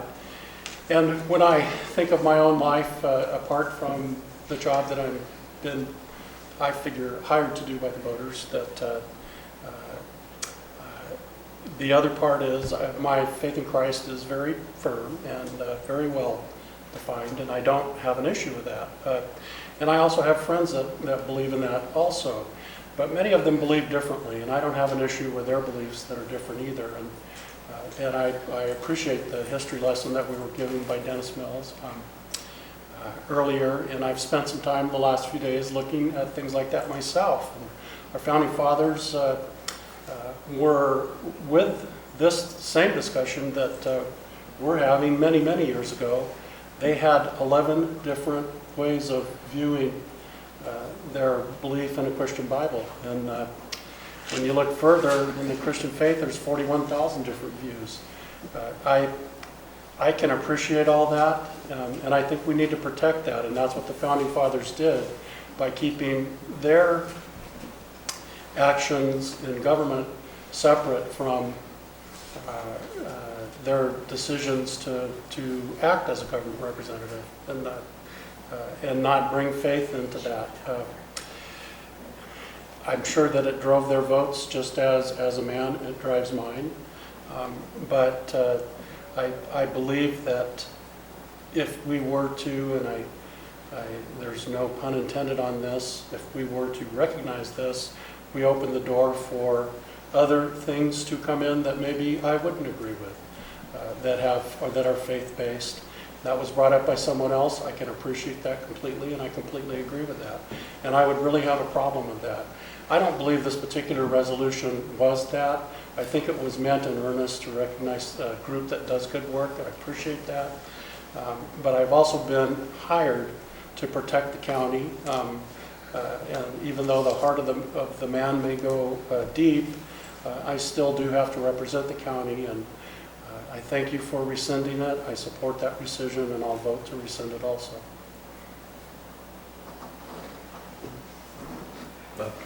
Okay. So I'd like to thank Sissy for, in the Door of Hope, for coming forward and recognizing the threat that the county has been put under, and taking the higher ground. Appreciate that. You know, some people just don't believe in suing their neighbors, and some people do because I guess they have to have their way. This is pitiful. This resolution, when I first voted for it, was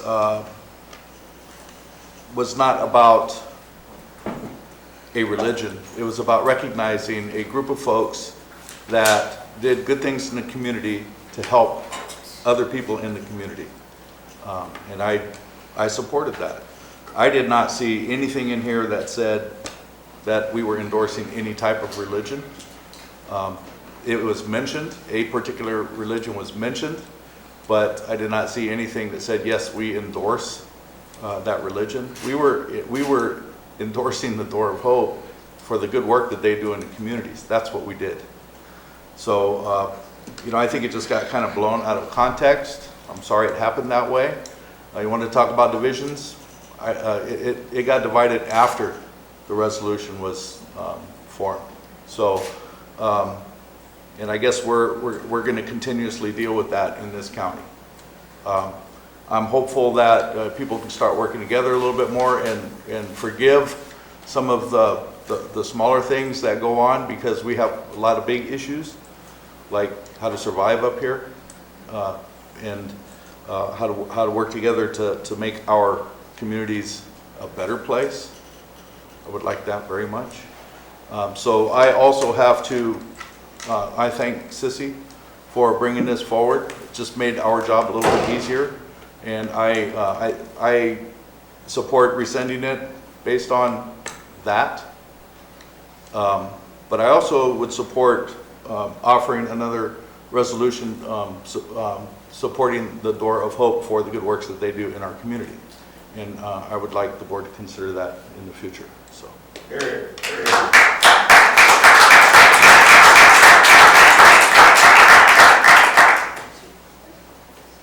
So, I would call for anybody want to I'll make a motion to adopt the resolution rescinding resolution number 2014-101, the resolution recognizing Calaveras Door of Hope for serving the women of Calaveras County and helping to save the lives of our most vulnerable children. Okay. Do I have a second? I'll second that motion. Okay. So we have a first, or you think this isn't emotional for me? So Debbie Ponte made a motion to adopt a resolution rescinding resolution number 2014-101, resolution recognizing Calaveras Door of Hope for serving the women of Calaveras County and helping to save the lives of our most vulnerable children. And Supervisor Oliveira seconded that motion. All in favor? Aye. Aye. Opposed? So the motion carries 5-0. Thank you.